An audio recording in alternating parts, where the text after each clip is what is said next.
नमस्कार दोस्तों। Welcome in my channel education 2562।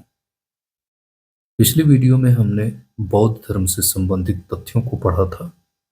इसमें हम उससे रिलेटेड क्वेश्चंस का अध्ययन करेंगे, यानी कि बौद्ध धर्म से संबंधित कुछ प्रमुख प्रश्नों का हम अध्ययन करेंगे। तो आइए इसको हम शुरू करते हैं। पहला प्रश्न है हमारा, गौतम बुद्ध का जन्म कब हुआ था? तो गौतम बुद्ध का जो जन्म है वो 563 ईसा पूर्व में 563 ईसा पूर्व में हुआ था। गौतम बुद्ध का जन्म कब हुआ था? 563 ईसा पूर्व में। गौतम बुद्ध का जन्म कपिलवस्तु के निकट लुम्बिनी में 563 ईसा पूर्व में हुआ था। उनके पिता शुद्धोधन शाक्य गण के प्रधान थे तथा माता माया देवी कोलीय गणराज्य या कोलीय वंश की कन्या थी। 29 वर्ष की अवस्था में उन्होंने गृह त्याग दिया, जिसे बौद्ध धर्म या बौद्ध ग्रंथों में महाविनिष्क्रमण की संज्ञा दी गई है। यानी कि गौतम बुद्ध के घर त्यागने की घटना को क्या कहा गया है? महाविनिष्क्रमण। नेक्स्ट क्वेश्चन है, बुद्ध के जीवन की किस घटना को महाविनिष्क्रमण के रूप में जाना जाता है? उनके गृह त्याग को महाविनिष्क्रमण के नाम से जाना जाता है। नेक्स्ट क्वेश्चन है, गौतम बुद्ध की मां किस वंश से संबंधित थे? कोलीय वंश से गौतम बुद्ध की मां संबंधित थे। अगला प्रश्न है, बुद्ध का जन्म कहाँ हुआ था? बुद्ध का जन्म लुम्बिनी में हुआ था। नेक्स्ट क्वेश्चन, इन विकल्पों में से निम्न में से कौन सा नाम बुद्ध का दूसरा नाम है? तो पार्थ, प्रच्छन्न, मिहिर और गुडाकेश, इसमें से कोई भी नाम जो है बुद्ध का दूसरा नाम नहीं है। आइए हम इसकी व्याख्या को देखते हैं। गौतम के बचपन का नाम सिद्धार्थ था। इन्हें शाक्य मुनि, तथागत आदि नामों से जाना जाता है। आदि गुरु शंकराचार्य को प्रच्छन्न बौद्ध या छिपा हुआ बुद्ध मार्गी कहा जाता था। अतः पार्थ, प्रच्छन्न, मिहिर, गुडाकेश भगवान बुद्ध के अन्य नाम नहीं है। तो विकल्प के अनुसार ई जो है सही उत्तर होगा। किंतु छत्तीसगढ़ लोक सेवा आयोग ने अपने प्रारंभिक एवं संशोधित दोनों ही उत्तर पत्रकों में इस प्रश्न का उत्तर विकल्प बी को माना है, यानी कि वहां पर प्रच्छन्न लिखा हुआ है। खैर, विकल्पों के अनुसार काम करिएगा, ठीक है। नेक्स्ट क्वेश्चन है, निम्नलिखित में से किस राजवंश के अभिलेख से इस परंपरा का समर्थन होता है कि लुम्बिनी शाक्य मुनि बुद्ध का जन्म स्थान था? मौर्य वंश के अभिलेखों से। व्याख्या देखते हैं। मौर्य वंशीय शासक अशोक के रुम्मीनेदई अभिलेख से सूचना मिलती है कि शाक्य मुनि बुद्ध का जन्म लुम्बिनी में हुआ था। इस अभिलेख के अनुसार अशोक राज्याभिषेक के 20 वर्ष बाद यहाँ आया था और उसने उस स्थान की पूजा की थी जहाँ शाक्य मुनि बुद्ध का जन्म हुआ था। साथ ही इस अभिलेख में लुम्बिनी में बुद्ध का जन्मस्थल होने के कारण इसे बलि कर से मुक्त घोषित किया गया तथा भू राजस्व कर केवल उपज का 1/8 भाग लेने की घोषणा की गई। अगला प्रश्न है, निम्नलिखित में से कौन एक अशोक का अभिलेख इस परंपरा की पुष्टि करता है कि गौतम बुद्ध का जन्म लुम्बिनी में हुआ था? उस अभिलेख का नाम है रुम्मीनेदई स्तंभलेख। अगला प्रश्न, निम्नलिखित में से किस राजा के एक अभिलेख से सूचना मिलती है कि शाक्य मुनि बुद्ध का जन्म लुम्बिनी में हुआ था? अशोक के अभिलेख से। नेक्स्ट क्वेश्चन है, महात्मा बुद्ध का महापरिनिर्वाण कहाँ हुआ था? तो महात्मा बुद्ध का महापरिनिर्वाण कुशीनगर में हुआ था। कहाँ हुआ था? कुशीनगर में। यानी कि महात्मा बुद्ध ने अपना शरीर कहाँ त्यागा था? कुशीनगर के अंतर्गत। आइए इसकी व्याख्या को देखते हैं। बौद्ध धर्म का प्रचार करते हुए महात्मा बुद्ध मल्लों की राजधानी पावा पहुंचे। वहां वे चुंद नामक लुहार की आम्रवाटिका में ठहरे। उसने बुद्ध को सूकर मद्दव खाने को दिया, इससे उन्हें रक्त अतिसार हो गया और भयानक पीड़ा उत्पन्न हुई। इस वेदना के बाद भी वे कुशीनारा यानी कि मल्ल गणराज्य की राजधानी पहुंचे। यहीं 483 ईसा पूर्व में 80 वर्ष की अवस्था में उन्होंने शरीर त्याग दिया। बौद्ध ग्रंथों में इसे महापरिनिर्वाण या महापरिनिब्बान के नाम से जाना जाता है। नेक्स्ट क्वेश्चन है, गौतम बुद्ध का महापरिनिब्बान या महापरिनिर्वाण किस राज्य में हुआ था? मल गणराज्य में। नेक्स्ट क्वेश्चन, महात्मा बुद्ध का महापरिनिर्वाण किसके गणतंत्र में हुआ था? मल्लों के गणतंत्र में महात्मा बुद्ध का महापरिनिर्वाण हुआ था। नेक्स्ट क्वेश्चन है, गौतम बुद्ध ने किस स्थान पर निर्वाण प्राप्त किया था? कुशीनारा के अंतर्गत। व्याख्या है इसकी कि बौद्ध धर्म में सांसारिक दुखों से मुक्ति या दुख निरोध को ही निर्वाण माना गया है। बुद्ध को सांसारिक दुखों से मुक्ति यानी कि निर्वाण ज्ञान प्राप्ति के समय प्राप्त हुआ, जो कि बोध गया में प्राप्त हुआ था, जबकि मल्लों की राजधानी कुशीनारा में महात्मा बुद्ध ने अपना शरीर त्याग दिया था। इसे बौद्ध ग्रंथों में महापरिनिर्वाण कहा गया। अगला प्रश्न है, महापरिनिर्वाण मंदिर कहाँ स्थित है? कुशीनगर में महापरिनिर्वाण मंदिर की स्थापना की गई थी।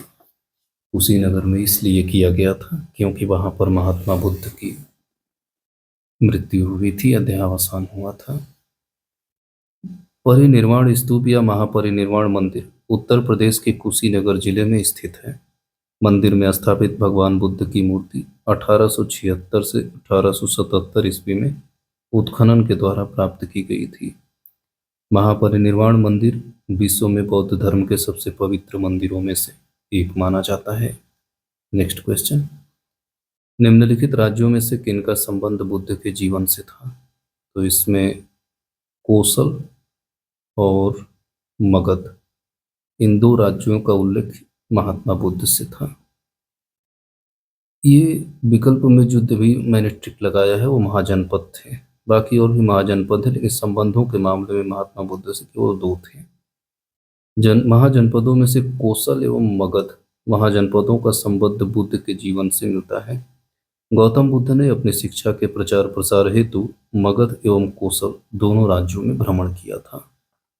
नेक्स्ट क्वेश्चन है, गौतम बुद्ध द्वारा अपने धर्म में दीक्षित किया जाने वाला अंतिम व्यक्ति कौन था? अंतिम व्यक्ति था सुभद्र। अंतिम शिक्षा प्राप्त करने वाला सुभद्र था। अपने जीवन के अंतिम वर्ष में गौतम बुद्ध अपने शिष्य चुंद के यहाँ पावा पहुंचे। सूकर मध्य भोज्य सामग्री खाने से वे अतिसार रोग से पीड़ित हो गए। फिर वे पावा से कुशीनगर चले गए और यहीं पर सुभद्र को उन्होंने अपना अंतिम उपदेश दिया था। नेक्स्ट क्वेश्चन है, बुद्ध द्वारा रूपांतरित निम्न व्यक्तियों में से कौन सा अंतिम था? सुभद्र। सुभद्र जो है अंतिम व्यक्ति था जिसे बुद्ध के द्वारा शिक्षा दी गई।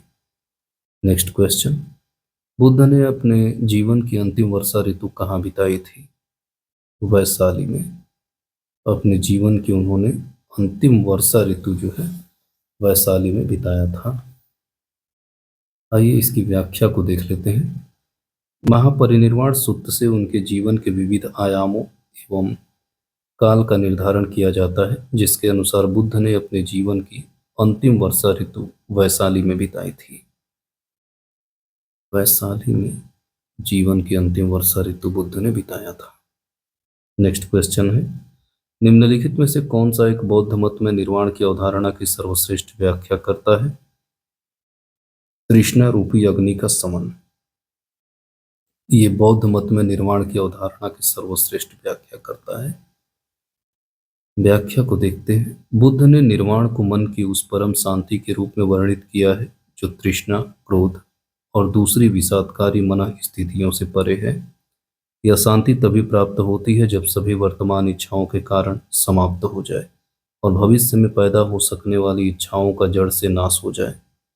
निर्वाण में तृष्णा और द्वेष के कारण जड़ से समाप्त हो जाते हैं, जिससे मनुष्य सभी प्रकार के कष्टों, दुख या संसार में पुनर्जन्म के चक्र से छूट जाता है। इसीलिए तृष्णा रूपी अग्नि का समन ही बौद्ध मत में निर्वाण की अवधारणा की सर्वश्रेष्ठ व्याख्या है। नेक्स्ट, बोध गया में किसे ज्ञान प्राप्ति हुई थी? गौतम बुद्ध को।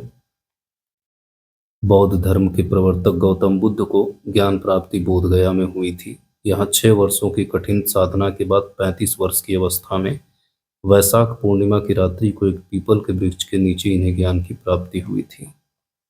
अगला प्रश्न है, आलार कलाम कौन थे? तो आलार कलाम जो है बुद्ध के गुरुओं में से एक थे और दूसरे बुद्ध के गुरु रुद्रक रामपुत्र हैं। इसकी व्याख्या को देखते हैं। महाविनिष्क्रमण के बाद ज्ञान की खोज में महात्मा बुद्ध आलार कलाम के आश्रम पहुंचे तथा उनसे दीक्षा ली। आलार कलाम के आश्रम में उन्होंने तपस्या की, किंतु वे इससे संतुष्ट नहीं हुए। आलार कलाम सांख्य दर्शन के आचार्य थे तथा अपनी साधना शक्ति के लिए प्रसिद्ध थे। अब आता है कि महात्मा बुद्ध ने अपना पहला धर्म चक्र प्रवर्तन किस स्थान पर दिया था? तो स्थान है सारनाथ।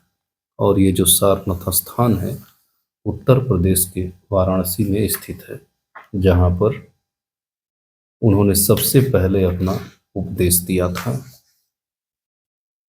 इसीलिए धर्म चक्र प्रवर्तन के नाम से इसे जाना जाता है। आइए एक बार इसकी व्याख्या को देखते हैं। ज्ञान प्राप्ति के पश्चात गौतम बुद्ध ने अपने मत का प्रचार प्रारंभ किया। उरुवेला से वे सबसे पहले ऋषिपत्तनम, वर्तमान में सारनाथ, वाराणसी के निकट आए। ये उत्तर प्रदेश में स्थित है। यहाँ उन्होंने 5 ब्राह्मण सन्यासियों को पहला उपदेश दिया। इस प्रथम उपदेश को धर्म चक्र प्रवर्तन के नाम से जाना जाता है। नेक्स्ट क्वेश्चन है, बुद्ध ने अपना पहला उपदेश कहाँ दिया था? सारनाथ में। बुद्ध ने अपना पहला उपदेश सारनाथ में दिया था। अगला प्रश्न, सारनाथ में अपना प्रथम प्रवचन किसने दिया था? महात्मा बुद्ध ने। नेक्स्ट क्वेश्चन है, गौतम बुद्ध ने अपना प्रथम उपदेश कहाँ दिया था? सारनाथ में। क्वेश्चन को अलग अलग तरीके से अलग अलग घुमा करके पूछ रखा है, लेकिन उत्तर एक ही है। नेक्स्ट है, ग्रंथों में उल्लिखित जो धर्म चक्र प्रवर्तन है आखिरकार वह क्या है? सारनाथ में दिया गया उनका प्रथम उपदेश, उनका यहाँ जो लिखा हुआ है वो महात्मा बुद्ध या गौतम बुद्ध से संबंधित है। नेक्स्ट क्या दिया है? अगला दिया है कि धर्म चक्र प्रवर्तन किया गया था। तो धर्म चक्र प्रवर्तन कहाँ किया गया था? सारनाथ के अंतर्गत। जैसा कि पिछले विकल्पों में भी उत्तर हम पढ़ते आए हैं कि धर्म चक्र प्रवर्तन का जो संबंध है वो सारनाथ से है। अगर सारनाथ न लिखे तो यहाँ एक शब्द लिख सकता है ऋषिपत्तनम, सारनाथ का पुराना नाम है। नेक्स्ट क्वेश्चन, बुद्ध ने सर्वाधिक उपदेश कहाँ दिए हैं? श्रावस्ती में। ये पहले कौशल की राजधानी थी। बुद्ध के सबसे अधिक शिष्य कौशल राज्य में हुए थे तथा यहाँ की राजधानी श्रावस्ती में ही उन्होंने अपने सर्वाधिक उपदेश दिए थे। अगला क्वेश्चन है, बुद्ध कौशाम्बी किसके राज्यकाल में आए थे? तो उदयन के राज्य के समय में आए थे। महात्मा बुद्ध वत्सराज उदयन के शासनकाल में कौशाम्बी आए थे। वहां उन्होंने 9वां वर्षावास किया। उदयन ने पिंडोला भारद्वाज के प्रभाव से बौद्ध बनने के बाद घोषिताराम विहार भिक्षु संघ को दान में दे दिया। नेक्स्ट क्वेश्चन, बुद्ध की मृत्यु के पश्चात प्रथम बौद्ध संगीति की अध्यक्षता किसके द्वारा की गई थी? महाकश्यप के द्वारा प्रथम बौद्ध संगीति की आयोजना किया गया था, अध्यक्षता किया गया था महाकश्यप के द्वारा। आइए प्रथम बौद्ध संगीति के बारे में थोड़ा सा जान लेते हैं। प्रथम बौद्ध संगीति या प्रथम बौद्ध परिषद भी कह सकते हैं इसको, बुद्ध की मृत्यु के तत्काल बाद राजगृह या राजगीर की सप्तपर्णी गुफा में हुआ। इस समय मगध का शासक अजातशत्रु थे। इस संगीति की अध्यक्षता महाकश्यप, जिन्हें महाकश्यप के नाम से भी जानते हैं, इन्होंने किया था। इसमें बुद्ध के प्रमुख शिष्य आनंद और उपालि भी उपस्थित थे। इसमें बुद्ध की शिक्षाओं का संकलन हुआ तथा उन्हें सुत्त और विनय नामक 2 पिटकों में विभाजित किया गया। आनंद तथा उपालि क्रमशः धर्म और विनय के प्रमाण माने गए हैं। अगला प्रश्न है, प्रथम बौद्ध संगीति के अध्यक्ष कौन थे? तो महाकश्यप जो है प्रथम बौद्ध संगीति के अध्यक्ष थे। प्रथम बौद्ध संगीति के अध्यक्ष जो थे उनका नाम था महाकश्यप। अगला प्रश्न है, प्रथम बौद्ध परिषद का संचालन निम्न में से किस एक ने किया था? तो महाकश्यप ने या महाकश्यप ने किया था।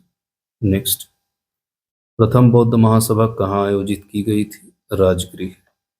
राजगृह जो है, राजगृह में प्रथम बौद्ध संगीति का आयोजन किया गया था।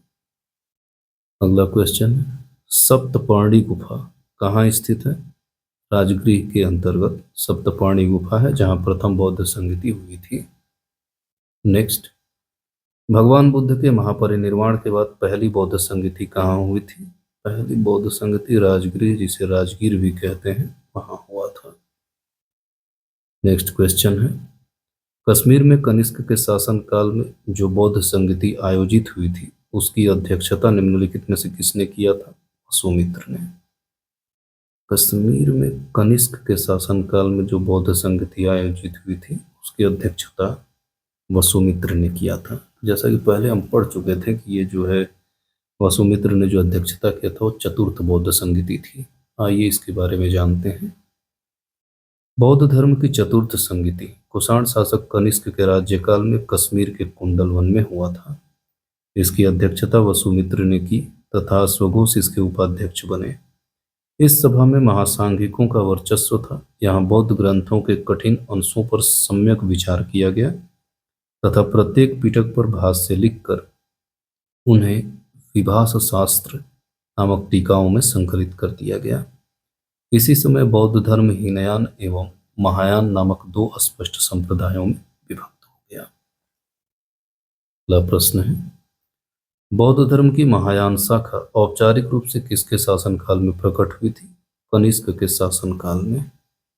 नेक्स्ट, कनिष्क के शासनकाल में बौद्ध सभा किस नगर में आयोजित की गई थी? कश्मीर के अंतर्गत बौद्ध सभा आयोजित की गई थी। नेक्स्ट क्वेश्चन है, किस शासक के काल में चतुर्थ बौद्ध संगति का आयोजन कश्मीर में हुआ था? कनिष्क के शासनकाल में। नेक्स्ट, चतुर्थ बौद्ध संगति या परिषद कहाँ हुई थी? किसके शासनकाल में हुआ था? कनिष्क के शासनकाल में चतुर्थ बौद्ध संगति हुई थी और ये कश्मीर के कुंडलवन में हुआ था। नेक्स्ट क्वेश्चन, निम्न में से किस शासक ने चतुर्थ बौद्ध संगति कश्मीर में आयोजित किया था? कनिष्क ने जो है चतुर्थ बौद्ध संगति आयोजित किया था। कनिष्क ने चतुर्थ बौद्ध संगति आयोजित किया था।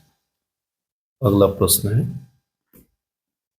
अगले प्रश्न के अंतर्गत कुछ तथ्य दिए हैं और बोला है इस पर विचार कीजिए। तो बुद्ध में देवत्वारोपण, ये कौन सी विशेषताएं महायान बौद्ध मत से बताना है कि संबंधित है? बुद्ध में देवत्वारोपण, ये सही है। बोधिसत्व के पथ पर चलना, यह भी सही है। और मूर्ति उपासना तथा अनुष्ठान, यह भी कथन सत्य है। आइए इसकी व्याख्या को देखते हैं। महायान बौद्ध मत बुद्ध की लोकोत्तर सत्ता तथा देवत्व में विश्वास करता है और बुद्ध के अनेक अवतारों एवं रूपों में विश्वास करता है। साथ ही यह बुद्धत्व के मार्ग पर चलने वाले को बोधिसत्व भी कहता है, जो सभी मानवों की मुक्ति में सहायता करता है। बोधिसत्व के पथ पर चलना इस मत में अनुकरणीय कहा गया है। हिंदू धर्म के प्रभाव में बुद्ध में देवत्व के आरोपण के साथ ही अनुष्ठान और मूर्ति पूजा महायान की मुख्य पद्धति बन गई। अतः यह तीनों कथन जो विकल्प में दिए गए ऊपर वो सही है। नेक्स्ट क्वेश्चन है, अगले प्रश्न के अंतर्गत दिया है निम्नलिखित 4 स्थानों में हुई बौद्ध संगतियों का सही कालक्रम बताइए। इसका सही कालक्रम है, सबसे पहला जो हुआ था वो राजगृह में हुआ था, ठीक है। दूसरा जो हुआ वैशाली में हुआ था, तीसरा पाटलिपुत्र में और चौथा कुंडलवन में। आइए इन चारों बौद्ध संगतियों के बारे में एक संक्षेप जानकारी हासिल कर लेते हैं। प्रथम बौद्ध संगति बुद्ध की मृत्यु के तत्काल बाद मगध नरेश अजातशत्रु के कार्यकाल में राजगृह या राजगीर स्थित सप्तपर्णी गुफा में संपन्न हुई थी। द्वितीय बौद्ध संगति का आयोजन कालाशोक के शासनकाल में बुद्ध की मृत्यु के 100 वर्ष बाद वैशाली में किया गया था। तृतीय बौद्ध संगति मौर्य सम्राट अशोक के शासनकाल में पाटलिपुत्र में हुआ था। मोगलीपुत्र तिस इसके अध्यक्ष थे, यानी कि तृतीय बौद्ध संगति के जो अध्यक्ष थे वो मोगलीपुत्र तिस थे। चतुर्थ बौद्ध संगति की बात की जाए तो कनिष्क के शासनकाल में कुंडलवन कश्मीर में संपन्न हुआ था और इसकी अध्यक्षता वसुमित्र एवं इसके उपाध्यक्ष अश्वघोष थे। तो इस तरह से चारों बौद्ध संगीतियों के बारे में हमें जानकारी हो गई। नेक्स्ट क्वेश्चन है हमारा, द्वितीय बौद्ध समिति का आयोजन कहाँ हुआ था? तो द्वितीय बौद्ध समिति का आयोजन, इसका आयोजन जो है वैशाली में हुआ था। इसका आयोजन कहाँ हुआ था?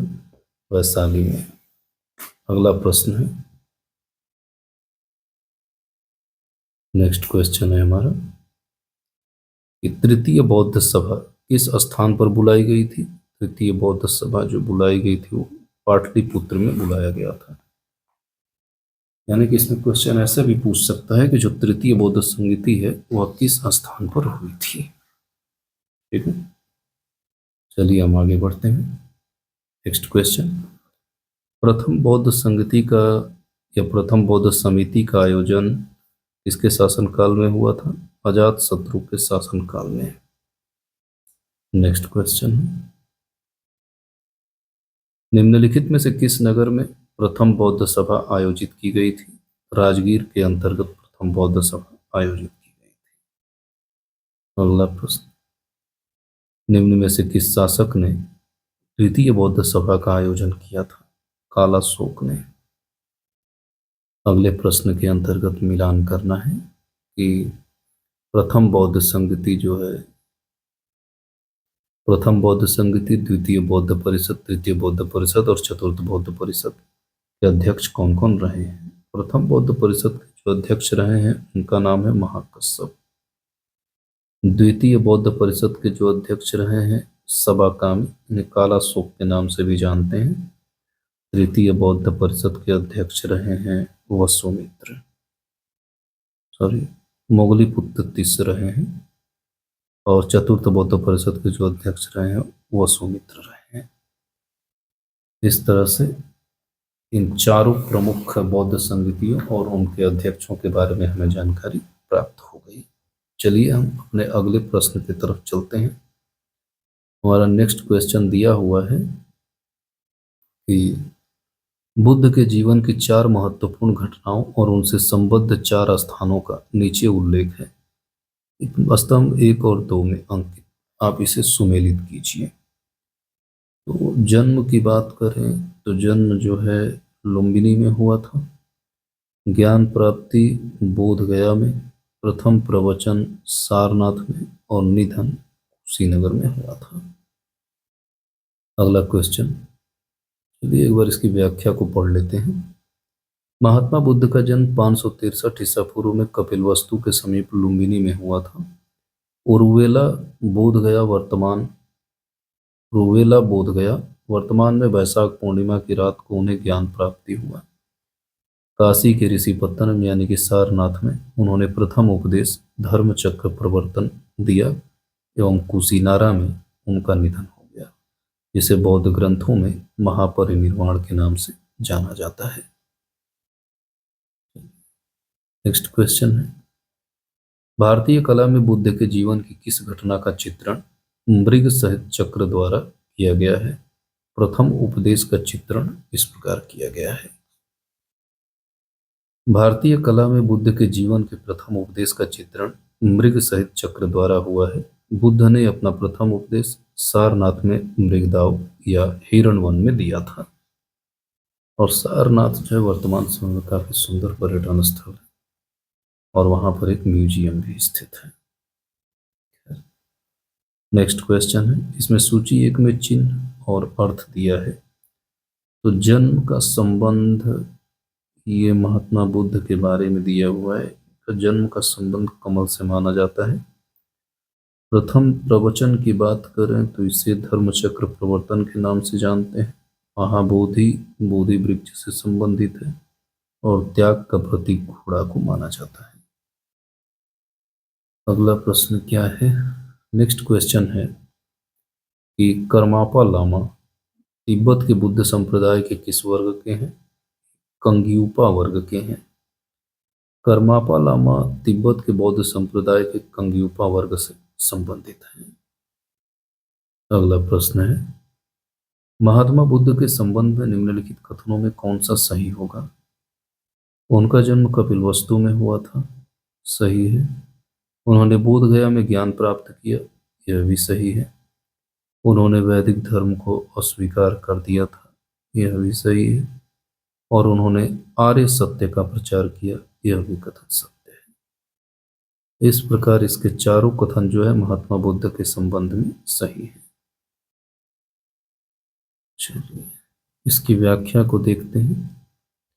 उपर्युक्त सभी कथन सही हैं। जन्म कपिलवस्तु के लुम्बिनी में, ज्ञान बोधगया में, वैदिक धर्म की अस्वीकार्यता तथा चार आर्य सत्यों का प्रचार या प्रतिपादन भी बौद्ध धर्म के अंतर्गत इस चीज को अपनाया या माना जाता है।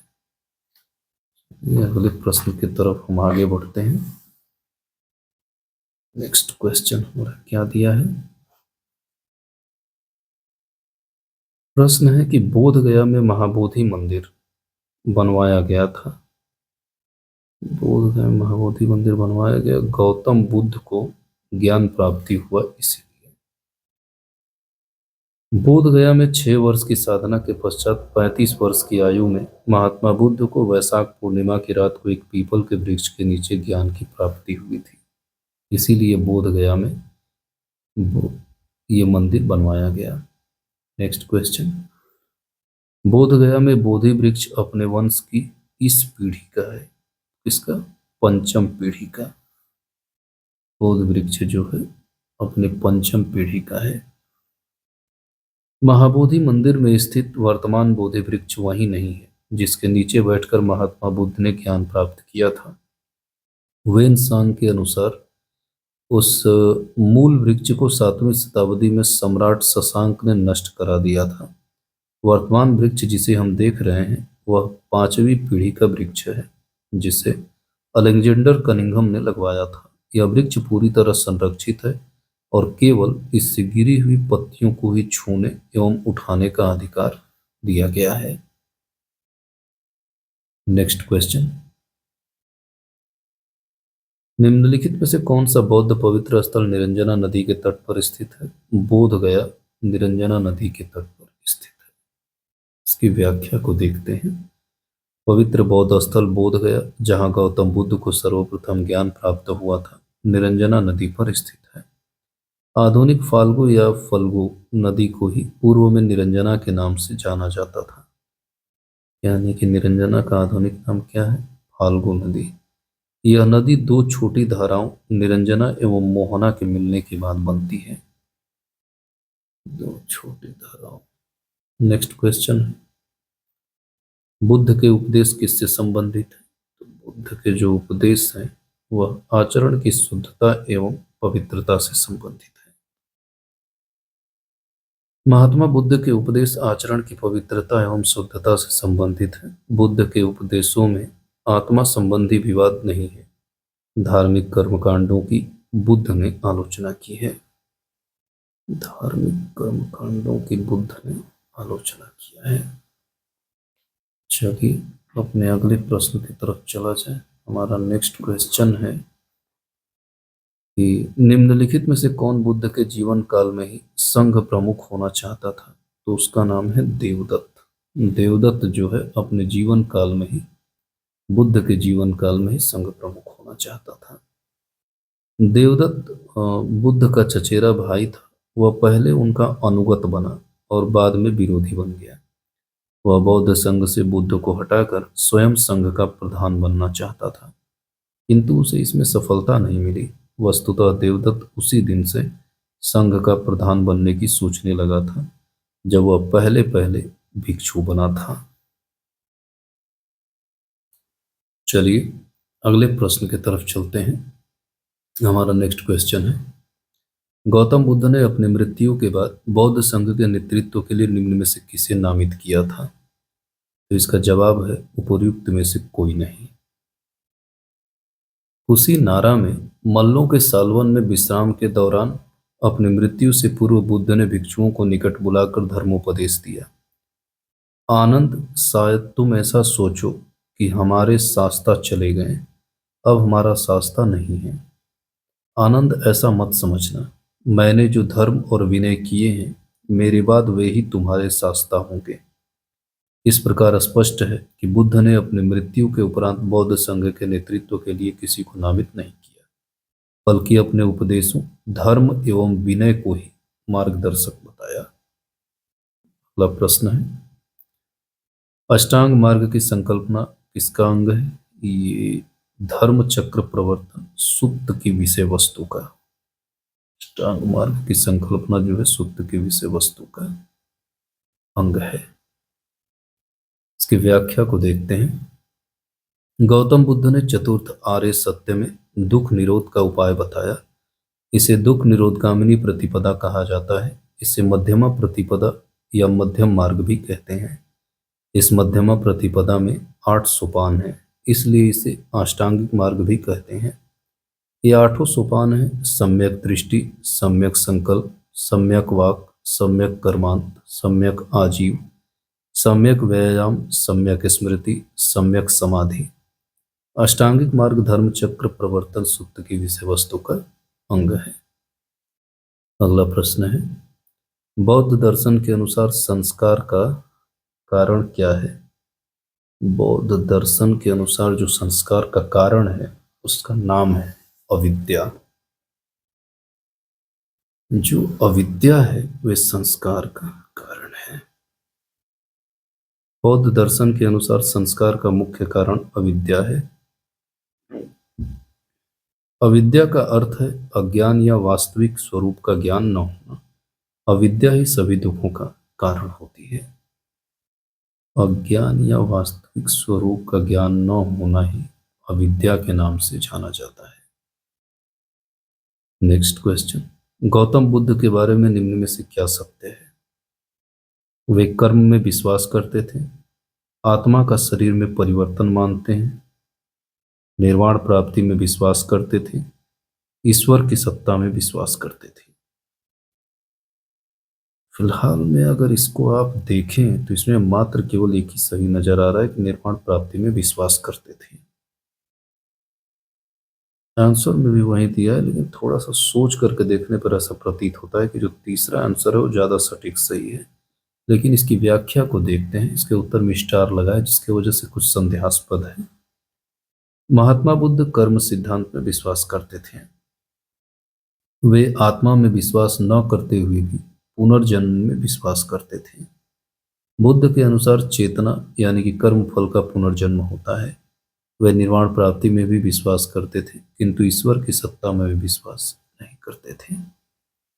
अतः कथन 1 और 3 यानी कि वे कर्म में विश्वास करते थे।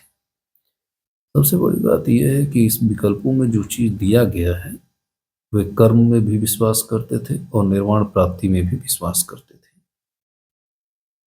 लेकिन इसके उत्तर को इसलिए संदेहास्पद डाला गया क्योंकि एक तो ऐसा विकल्प नहीं है जिसमें चारों का स्पष्टीकरण सहित जवाब दे सके। लेकिन इसमें एक चीज ये है कि आत्मा का शरीर में परिवर्तन मानना, वो इस चीज को नहीं मानते थे, लेकिन पुनर्जन्म और फल के बारे में वो जरूर बात करते थे। मुझे लगता है कि इसी एक टॉपिक की वजह से इसको जो है संदेहास्पद बताया गया है। अगला प्रश्न हमारा है, बौद्ध संघ में भिक्षुणी के रूप में स्त्रियों के प्रवेश की अनुमति बुद्ध द्वारा कहाँ दी गई थी? वैशाली के अंतर्गत। अपने प्रिय शिष्य आनंद के कहने पर बुद्ध ने वैशाली में स्त्रियों को बौद्ध संघ में भिक्षुणी के रूप में प्रवेश की अनुमति प्रदान कर दी। बौद्ध संघ में सर्वप्रथम शामिल होने वाली स्त्री महाप्रजापति गौतमी थी। नेक्स्ट क्वेश्चन है, त्रिपिटक क्या है? त्रिपिटक बुद्ध के उपदेशों का संग्रह। बुद्ध के उपदेशों का संग्रह जो है उन्हें त्रिपिटक के नाम से जानते हैं। आइए एक संक्षिप्त व्याख्या देखते हैं। त्रिपिटक त्रिपिटक बौद्ध ग्रंथों में सर्वाधिक महत्वपूर्ण है। बुद्ध की मृत्यु के बाद उनके शिक्षाओं को संकलित कर 3 भागों में बांटा गया। इन्हीं को त्रिपिटक कहते हैं। ये है विनय पिटक, जो संघ संबंधी नियम से संबंधित है तथा आचार की शिक्षाओं से भी संबंधित है। दूसरा है सुत्त पिटक, ये धार्मिक सिद्धांतों से संबंधित है। और तीसरा है अभिधम्म पिटक, ये दार्शनिक सिद्धांतों से संबंधित है। तो इस तरह से बौद्ध धर्म के अंतर्गत तीन पिटक हैं जिसे त्रिपिटक के नाम से जानते हैं, विनय पिटक, सुत्त पिटक और अभिधम्म पिटक। चलिए अगले प्रश्न की तरफ चलते हैं। त्रिपिटक ग्रंथ किस धर्म से संबंधित है?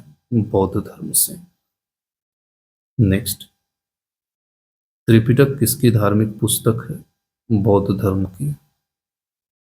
नेक्स्ट क्वेश्चन, त्रिपिटक निम्नलिखित में से किससे संबंधित है? तो बौद्ध धर्म से त्रिपिटक संबंधित है। अगला प्रश्न क्या पूछ रहा है? इस बौद्ध ग्रंथ में संघ जीवन के नियम प्राप्त होते हैं। तो संघ जीवन के नियम विनय पिटक से प्राप्त होते हैं, जैसा कि पीछे हमने पैराग्राफ में पढ़ा था। अगला, यमक बुद्ध पिटक से संबंधित है। किससे? अभिधम्म पिटक से जो है संबंधित है। अभिधम्म पिटक में दार्शनिक सिद्धांतों का संग्रह मिलता है। यह प्रश्नोत्तर के रूप में है। अभिधम्म पिटक के अंतर्गत 7 ग्रंथ शामिल हैं: धम्म संगड़ी, विभंग, धातु कथा, उग्गल पंचति, कथावत्थु, यमक और पट्ठान। वहीं जो है यमक दिया हुआ है, इसीलिए ये अभिधम्म पिटक से संबंधित है। नेक्स्ट, अगला प्रश्न है, निम्न में से किस बौद्ध साहित्य में महात्मा बुद्ध के नैतिक एवं सिद्धांत संबंधित प्रवचन संकलित है? सुत्त पिटक के अंतर्गत। सुत्त पिटक में धार्मिक सिद्धांतों से संबंधित बातें उसमें बताई गई हैं। नेक्स्ट क्वेश्चन है हमारा, बौद्ध धर्म में त्रिरत्न का क्या अभिप्राय है? त्रिरत्न का अभिप्राय है बुद्ध, धम्म और संघ।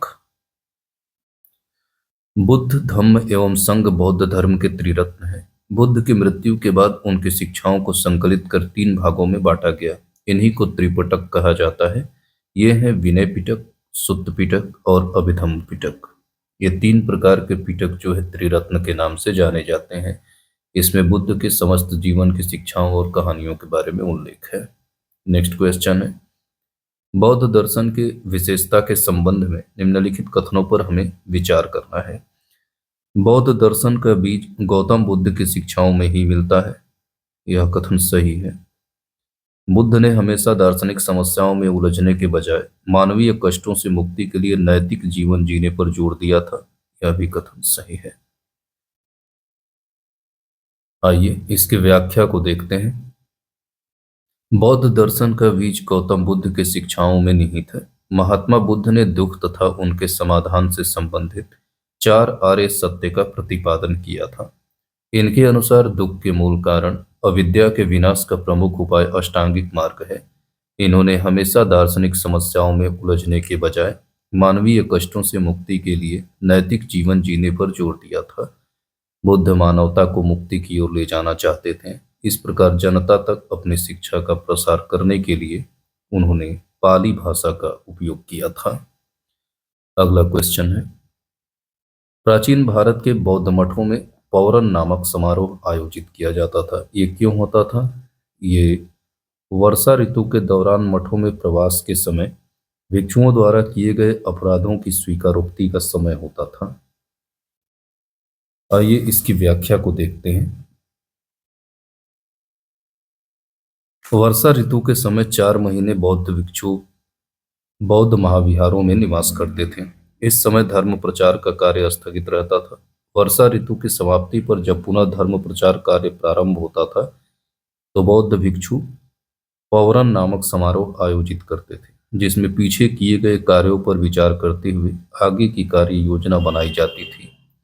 इसके अतिरिक्त भिक्षु इस समारोह में अपने द्वारा किए गए अपराधों को भी स्वीकार करते थे। नेक्स्ट क्वेश्चन, अशोकाराम विहार निम्नलिखित में से किस स्थान पर स्थित था? ये पाटलिपुत्र में स्थित था।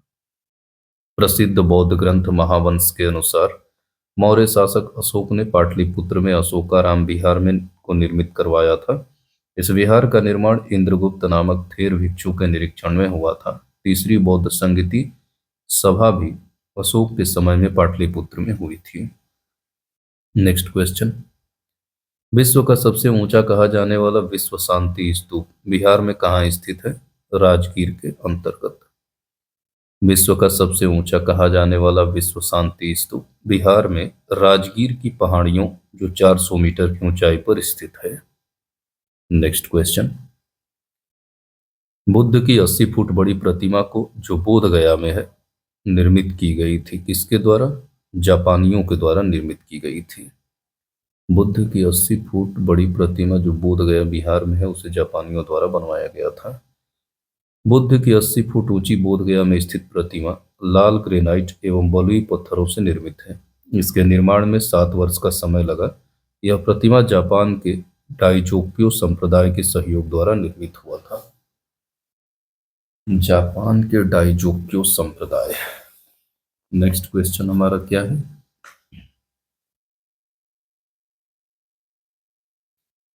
सर्वप्रथम स्तूप शब्द कहाँ मिलता है? ऋग्वेद के अंतर्गत सर्वप्रथम स्तूप शब्द का उल्लेख मिलता है। इसके अलावा अथर्ववेद, वाजस्नेयी संहिता, तैत्तिरीय ब्राह्मण, पंचविंश ब्राह्मण आदि ग्रंथों से भी स्तूप के संबंध में जानकारी मिलती है। स्तूप का शाब्दिक अर्थ किसी वस्तु का ढेर होता है। अगला क्वेश्चन है, वह स्तूप स्थल जिसका संबंध भगवान बुद्ध के जीवन की किसी घटना से नहीं रहा है वह कौन सा है? सांची। व्याख्या को देखते हैं। बोध गया का स्तूप स्थल बुद्ध की ज्ञान प्राप्ति से, सारनाथ धर्मचक्र प्रवर्तन से तथा कुशीनगर या कुशीनारा बुद्ध की मृत्यु से संबंधित है, जबकि सांची बुद्ध के जीवन की किसी विशेष घटना से संबंधित नहीं है। अगला प्रश्न, प्राचीन भारत के संदर्भ में निम्नलिखित कथनों पर विचार कीजिए। पहला कथन है, स्तूप की संकल्पना मूलतः बौद्ध संकल्पना है। मूलतः बौद्ध संकल्पना है? नहीं, बिल्कुल नहीं। जैसे सांची का स्तूप एक अपवाद है। स्तूप आमतौर पर अवशेषों का निक्षेपागार होता था, यह सही है। और बौद्ध परंपरा में स्तूप एक संकल्प अर्पित या स्मारक संरचना होती थी, यह भी गलत है। ये कोई संरचना स्मारक या संकल्प संरचना के अंतर्गत नहीं आती है। आइए इसकी व्याख्या को पढ़ते हैं। स्तूप की संकल्पना बौद्धों से पूर्व की है। स्तूप शब्द का उल्लेख ऋग्वेद, अथर्ववेद, वाजस्नेयी संहिता, तैत्तिरीय संहिता आदि ग्रंथों में मिलता है, इसलिए कथन एक सही नहीं है। स्तूप आमतौर पर अवशेषों का निक्षेपागार था जिसमें मृतकों के अवशेष एवं राख को रखा जाता था। मोक्ष प्राप्ति के उद्देश्य से भगवान की पूजा करने की सामान्य जन की गहरी आस्था के परिणाम स्वरूप स्तूप ने आगे चलकर अपना संकल्प अर्पित संरचना का स्वरूप प्राप्त किया था। अगला क्वेश्चन क्या है, निम्नलिखित स्तूपों का सही तैथिक क्रम या काल क्रम के अनुसार क्या होगा? इसमें तो बहुत सारे स्तूप दिए हैं। आइए हम इसकी व्याख्या को पढ़ते हैं। देखिए दोस्तों, इस क्वेश्चन के अंतर्गत ये जो है स्टार दिया है, मतलब ये क्वेश्चन जो है कुछ ना कुछ थोड़ा सा सस्पेंस है इसमें।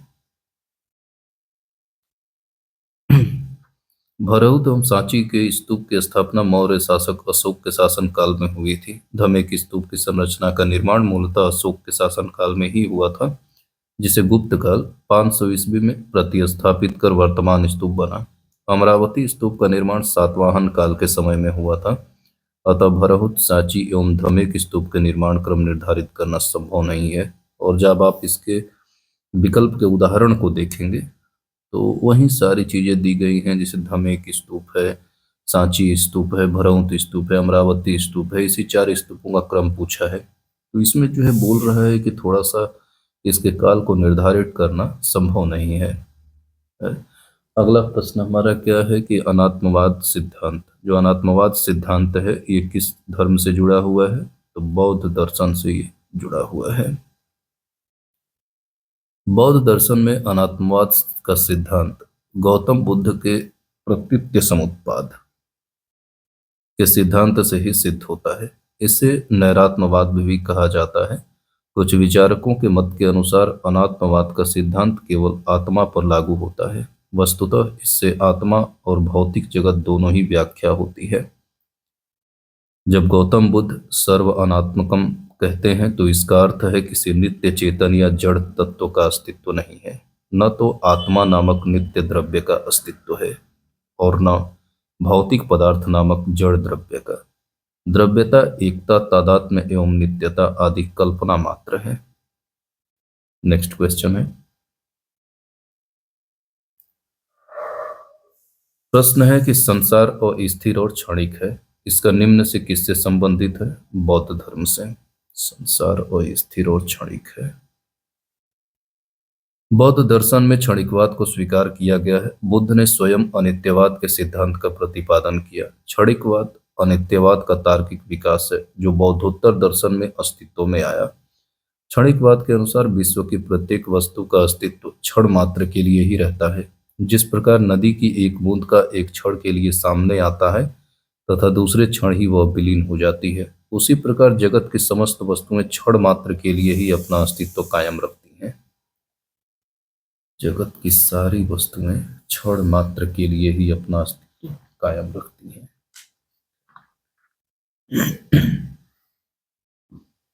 अगला प्रश्न क्या है हमारा? चलिए नेक्स्ट क्वेश्चन की तरफ चलते हैं। निम्नलिखित में से किसे एशिया का ज्योतिपुंज, द लाइट ऑफ एशिया के तौर पर जाना जाता है? तो गौतम बुद्ध को हम लाइट ऑफ एशिया के तौर पर जानते हैं। गौतम बुद्ध को एशिया के ज्योतिपुंज के तौर पर जाना जाता है। गौतम बुद्ध के जीवन पर एडविन अर्नोल्ड ने एक पुस्तक द लाइट ऑफ एशिया नामक काव्य पुस्तक की रचना की थी। अगला क्वेश्चन, निम्नांकित में से किसे एशिया का ज्योतिपुंज माना जाता है? भगवान बुद्ध को। भगवान बुद्ध को एशिया का ज्योतिपुंज या लाइट ऑफ एशिया के नाम से जाना जाता है। नेक्स्ट क्वेश्चन, प्राचीन भारत के संदर्भ में गौतम बुद्ध को सामान्यतः निम्नलिखित में से किन उपनामों से जाना जाता था? तो इसमें शाक्य मुनि और तथागत, इन दो नामों से जो है महात्मा बुद्ध को जाना जाता था। आइए जरा से इसकी व्याख्या को हम देखते हैं। नायपुत्र जो पहला उसमें उदाहरण दिया हुआ था, यह गौतम बुद्ध का उपनाम या एपिथेट नहीं है।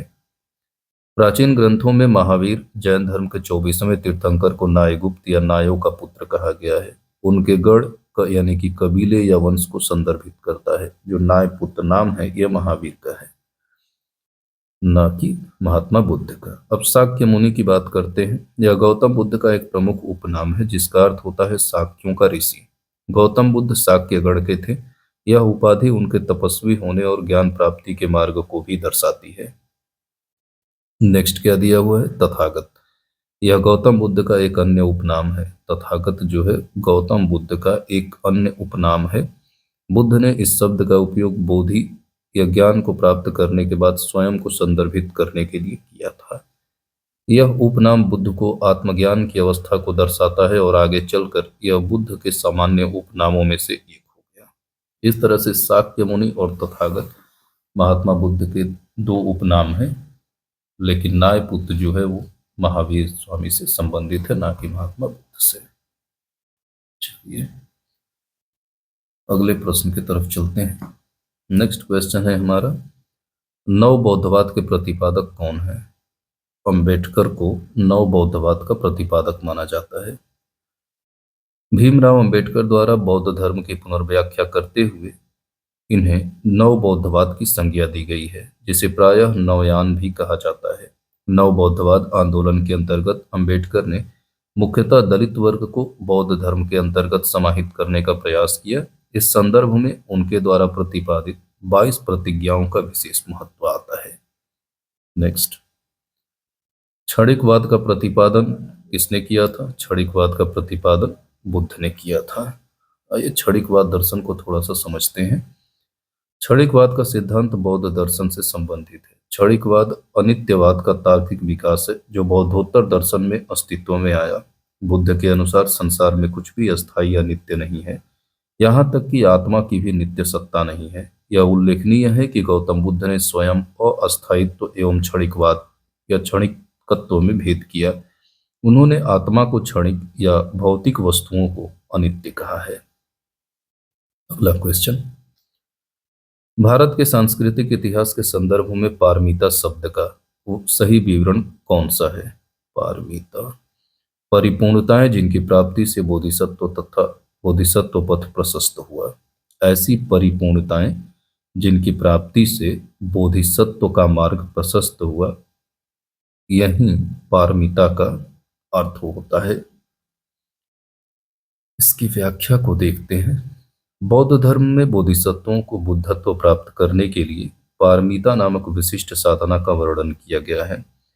पारमिता ही एकमात्र ऐसा साधन है जिसके द्वारा बुद्ध की मान्य पदवी बुद्धत्व की प्राप्ति की जा सकती है। बोधिचर्या अवतार में आचार्य शांतिदेव कहते हैं कि जो साधक बुद्धत्व की प्राप्ति के लिए यत्नवान या प्रयत्न है, अर्थात बोधिसत्व है, उसे खट पारमिताओं यानी कि दान पारमिता, शील पारमिता, शांति पारमिता, वीर्य पारमिता, ध्यान पारमिता तथा प्रज्ञा पारमिता को ग्रहण करना चाहिए। इन 6 पारमिताओं में प्रज्ञा पारमिता का प्राधान्य है। प्रज्ञा पारमिता का यहाँ प्राधान्य है। नेक्स्ट क्वेश्चन है,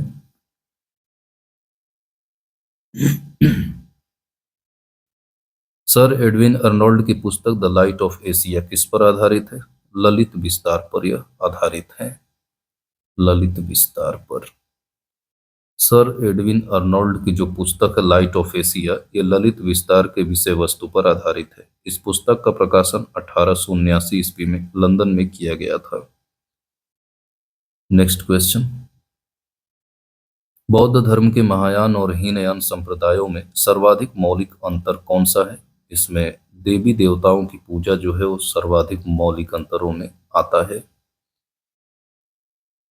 देखिए, बौद्ध धर्म के अंतर्गत मौलिक अंतर हीनयान महायान में देवी देवता की पूजा करता है। हीनयान में बुद्ध को एक महापुरुष माना जाता है, जबकि महायान में उन्हें देवता माना जाता है। उनकी पूजा की जाने लगी। इसी के साथ अनेक बोधिसत्वों की भी पूजा होने लगी। नेक्स्ट क्वेश्चन, गौतम बुद्ध को एक देवता का स्थान किस राजा के युग में प्राप्त हुआ था? कनिष्क के। गौतम बुद्ध को एक देवता का स्थान किस राजा के युग में प्राप्त हुआ? कनिष्क के, जब चतुर्थ बौद्ध संगति हुई थी। कनिष्क के शासनकाल में संपन्न चतुर्थ बौद्ध संगति में बौद्ध धर्म हीनयान एवं महायान 2 स्पष्ट एवं स्वतंत्र संप्रदायों में विभक्त हो गया। अब इसमें आपसे प्रश्न ये पूछ सकता है, वह कौन सा शासक था जिसके समय में बौद्ध धर्म 2 भागों हीनयान एवं महायान में बंट गया? तो कनिष्क। महायान शाखा में बुद्ध को देवता माना गया तथा उनकी पूजा की जाने लगी। इस प्रकार कनिष्क के काल में बौद्ध धर्म की महायान शाखा के तहत गौतम बुद्ध को एक देवता का स्थान प्राप्त हुआ। अगला प्रश्न है, भारत में पहले जिस मानव प्रतिमाओं को पूजा गया वह कौन सी थी? बुद्ध की। भारत में सबसे पहले प्रतिमाओं की पूजा की गई। बौद्ध धर्म के महायान शाखा के अनुयायियों ने सर्वप्रथम बुद्ध मूर्तियां स्थापित करके उनकी पूजा प्रारंभ की थी। चलिए अगले प्रश्न की तरफ चलते हैं। नेक्स्ट क्वेश्चन है, देश में निम्न में से किसने मूर्ति पूजा की नींव रखी थी? बौद्ध धर्म ने। उपर्युक्त में से सर्वप्रथम मूर्ति पूजा की नींव बौद्धों के द्वारा रखी गई। महायानियों ने सर्वप्रथम बुद्ध की प्रतिमा स्थापित करके पूजा आरंभ की थी। अगला क्वेश्चन है, गांधार शैली की मूर्ति कला में बुद्ध के सारनाथ में हुए प्रथम धर्मोपदेश से संबंध प्रवचन मुद्रा का क्या नाम है? धर्म चक्र, या इसे धर्म चक्र प्रवर्तन के नाम से जाना जाता है। गांधार कला की उत्पत्ति का स्रोत एशिया माइनर तथा हेलेनिस्टिक कला थी। इस शैली की कला का प्रमुख विषय महात्मा बुद्ध का जीवन चरित्र है। इसके अंतर्गत बुद्ध की धर्मचक्र मुद्रा, ध्यान मुद्रा, अभय मुद्रा और वरद मुद्रा आदि मूर्तियों का निर्माण किया गया है। तो धर्मचक्र, गांधार शैली की मूर्ति कला में बुद्ध के सारनाथ में हुए प्रथम धर्मोपदेश से संबद्ध प्रवचन मुद्रा का नाम क्या है? धर्मचक्र। यानी कि धर्मचक्र प्रवर्तन के विषय में जो बुद्ध की मूर्तियां सारनाथ में बनी हुई हैं वो गांधार शैली से निर्मित है। अगला प्रश्न है, बुद्ध की खड़ी प्रतिमा निम्न में से किस काल में बनाई गई है? ये कुषाण काल में। बुद्ध की जो खड़ी प्रतिमा है कुषाण काल में बनाई गई है। कुषाण काल में ही गांधार एवं मथुरा कला शैली के तहत बुद्ध एवं बोधिसत्वों की बहुसंख्यक मूर्तियों का निर्माण हुआ, बैठा हुआ या खड़ी अवस्था में।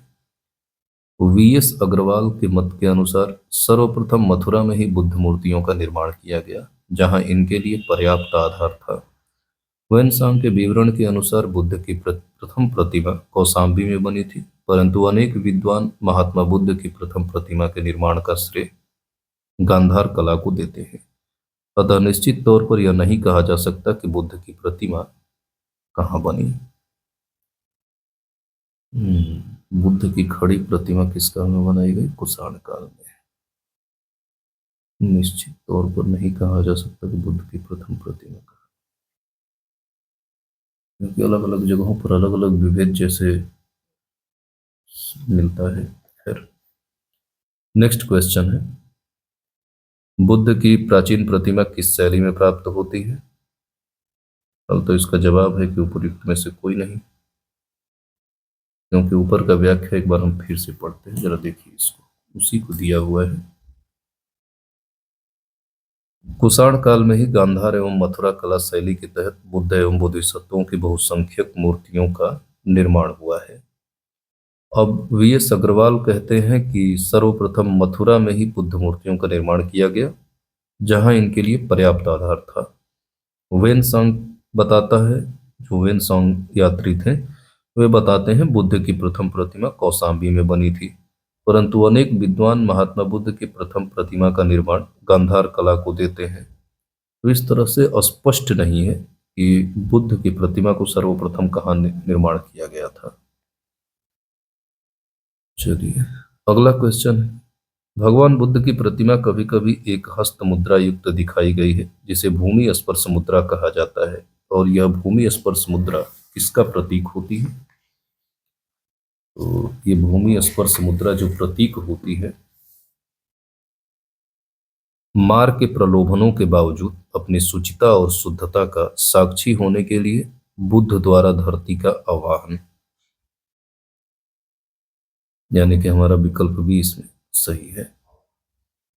व्याख्या को देखते हैं, बुद्ध की भूमि स्पर्श मुद्रा से तात्पर्य अपने तप की शुचिता और निरंतरता को बनाए रखने से है। बुद्ध की भूमि स्पर्श मुद्रा मार कामदेव के प्रलोभनों के बावजूद अपनी शुचिता और शुद्धता का साक्षी होने के लिए बुद्ध का धरती के आवाहन को प्रदर्शित करता है। ठीक है, अगला क्वेश्चन है, भूमि स्पर्श मुद्रा की सारनाथ बुद्ध मूर्ति किससे संबंधित है? ये गुप्त काल से संबंधित है।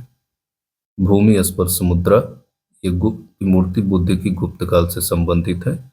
इसकी आध्यात्मिक अभिव्यक्ति गंभीर मुस्कान एवं शांत ध्यानमग्न मुद्रा भारतीय कला की सर्वोच्च सफलता को प्रदर्शित करती है। का प्रश्न है, सारनाथ की भूमि स्पर्श मुद्रा वाली बुद्ध प्रतिमा कालांकित है, किस काल से है? ये गुप्त काल से मानी जाती है।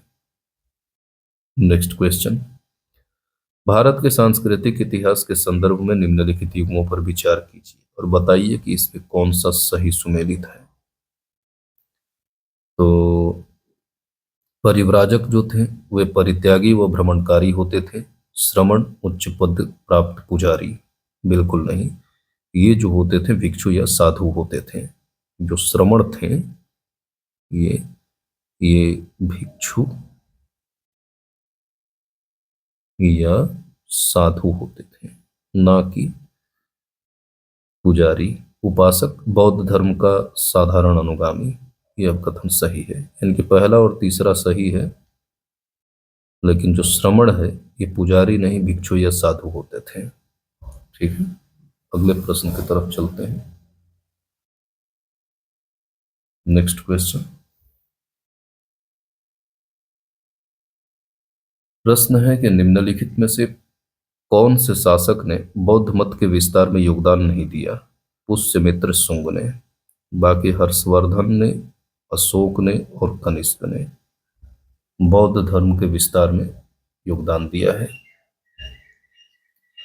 अशोक, कनिष्क और हर्षवर्धन ने बौद्ध धर्म के विकास में योगदान दिया, जबकि शुंग वंश के संस्थापक पुष्यमित्र शुंग ने मगध साम्राज्य पर अधिकार जमाकर जहां एक ओर यवनों के आक्रमण से देश की रक्षा की, वहीं दूसरी ओर देश में शांति और व्यवस्था की स्थापना कर वैदिक धर्म एवं आदर्शों की, जो अशोक के शासनकाल में उपेक्षित हो गए थे, पुनः प्रतिष्ठा की।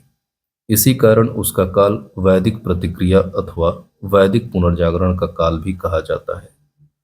पुष्यमित्र शुंग द्वारा पुनः वैदिक पुनर्जागरण का काल किया गया। नेक्स्ट क्वेश्चन है, निम्नलिखित वक्तव्यों पर विचार करें और नीचे दिए गए कोट का सही उत्तर चुनिए। कथन है कुशीनगर मल्ल गणराज्य की राजधानी थी। कारण, महात्मा बुद्ध का महापरिनिर्वाण कुशीनगर में हुआ था।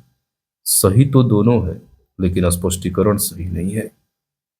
इसकी व्याख्या को देखते हैं। बौद्ध ग्रंथ अंगुत्तर निकाय में वर्णित 16 महाजनपदों, 16 का अर्थ होता है 16 में से मल्ल एक महाजनपद था। यह एक संघ राज्य था जिसमें पावा यानी कि फाजिल नगर या पावा, उस्मानपुर तथा कुशीनारा, कस्या मल्ल गणराज्य की जुड़वा राजधानी थी। महात्मा बुद्ध को महापरिनिर्वाण कुशीनगर में प्राप्त हुआ। महापरिनिर्वाण यानी कि उनकी जो मृत्यु है वह कुशीनगर में हुई थी। अगले प्रश्न के अंतर्गत हमें बताना है कि कौन सा सही सुमेलित है। तो इसमें लोथल प्राचीन गोदी क्षेत्र, यह कथन सत्य है। इसका जब मिलान करते हैं तो ये सही है। सारनाथ बुद्ध का धर्मोपदेश, यह भी सही है। राजगीर अशोक का सिंह स्तंभ शीर्ष, बिल्कुल नहीं। राजगीर के अंतर्गत सर्वप्रथम बौद्ध संगीति हुई थी। इसके बाद नालंदा की बात करें तो बौद्ध अधिगम का महान पीठ था। इनकी राजगीर से संबंधित तथ्य यहाँ पर गलत है। चलिए आगे देखते हैं, इसकी व्याख्या को हम देखते हैं। संधवपुरा स्थल लोथल गुजरात से गोदीवाड़ा के अवशेष मिले हैं। सारनाथ वाराणसी में महात्मा बुद्ध ने प्रथम धर्म का उपदेश दिया था, जिसे धर्म चक्र प्रवर्तन के नाम से जानते हैं। नालंदा बौद्ध अधिगम का महान पीठ था। यहाँ कुमारगुप्त प्रथम के शासनकाल में विश्वविद्यालय की स्थापना हुई थी। अशोक का सिंह स्तंभ शीर्ष राजगीर में नहीं बल्कि सारनाथ में स्थित है, इसीलिए जो तीसरा पॉइंट था वो गलत था। नेक्स्ट क्वेश्चन है, महायान बौद्ध धर्म में बोधिसत्व अवलोकितेश्वर को और किस नाम से जानते हैं? तो उन्हें पद्मपाणि के नाम से जाना जाता है, जो कि हम पीछे पढ़ चुके हैं। इसकी व्याख्या को देखते हैं। बौद्ध दर्शन में यह माना गया है कि बोधिसत्वों में अवलोकितेश्वर की स्थिति महिमामंडित है। उन लोगों ने यह निश्चय किया था कि वे तब तक बुद्ध नहीं बनेंगे जब तक कि सभी मनुष्यों को निर्वाण नहीं प्राप्त हो जाता। वस्तुतः बौद्ध धर्म पर हिंदू धर्म का प्रभाव परिलक्षित होता है।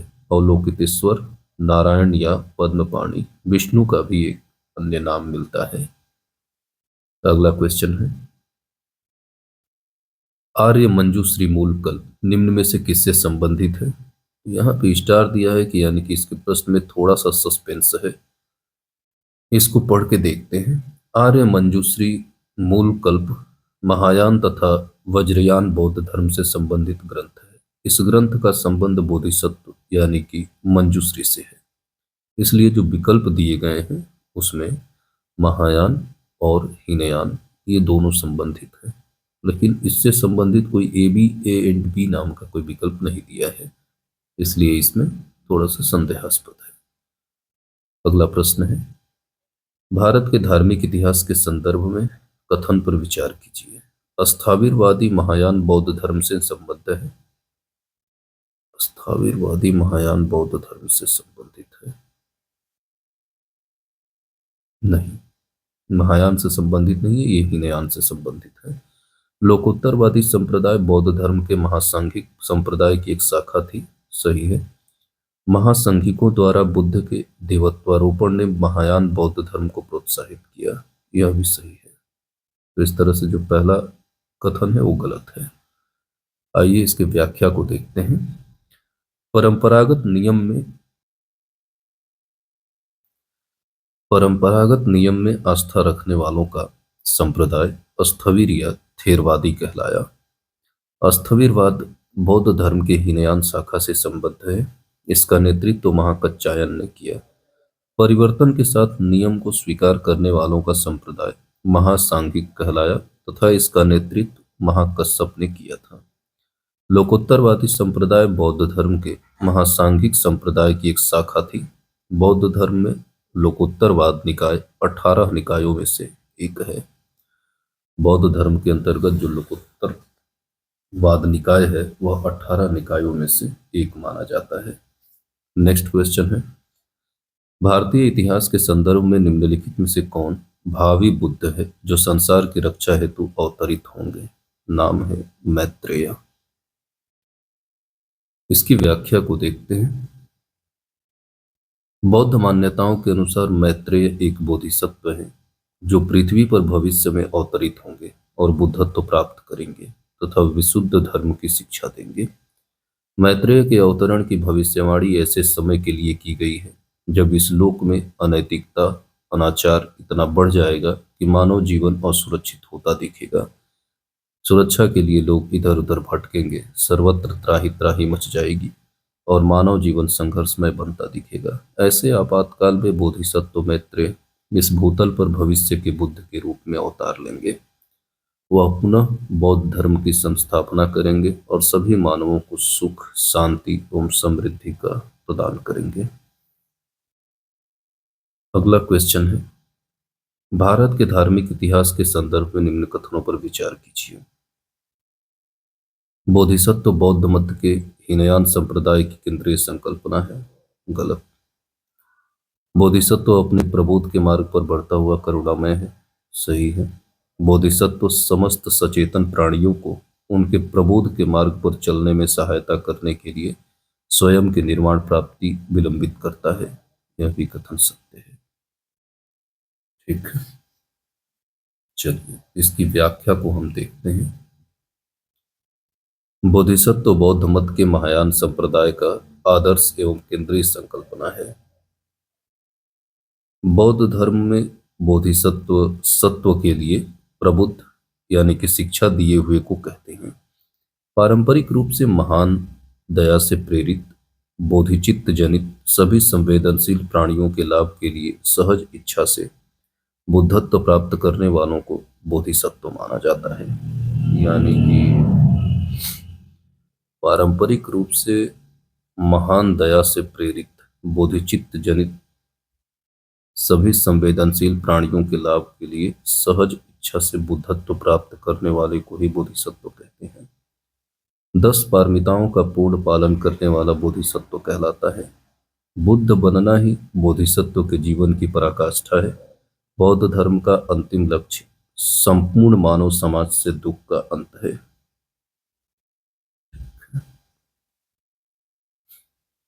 अगला दिया है कि बौद्ध धर्म के अनुसार 4 आर्य सत्य हैं: दुख, दुख समुदाय, दुख निरोध तथा दुख निरोध का मार्ग। बौद्ध धर्म के अनुयायी अष्टांगिक मार्ग के अनुसार जीवन जीकर अज्ञानता और दुख से मुक्ति और निर्वाण पाने की कोशिश करते हैं। इसके अंतर्गत इन कथनों को देखिए फिर से एक बार। इसमें दिया है कि बोधिसत्व बौद्ध मत के हीनयान संप्रदाय का संकल्पना है। बिल्कुल नहीं, ये महायान संप्रदाय की संकल्पना है बोधिसत्व। ठीक, चलिए अब हम अपने अगले प्रश्न की तरफ चलते हैं।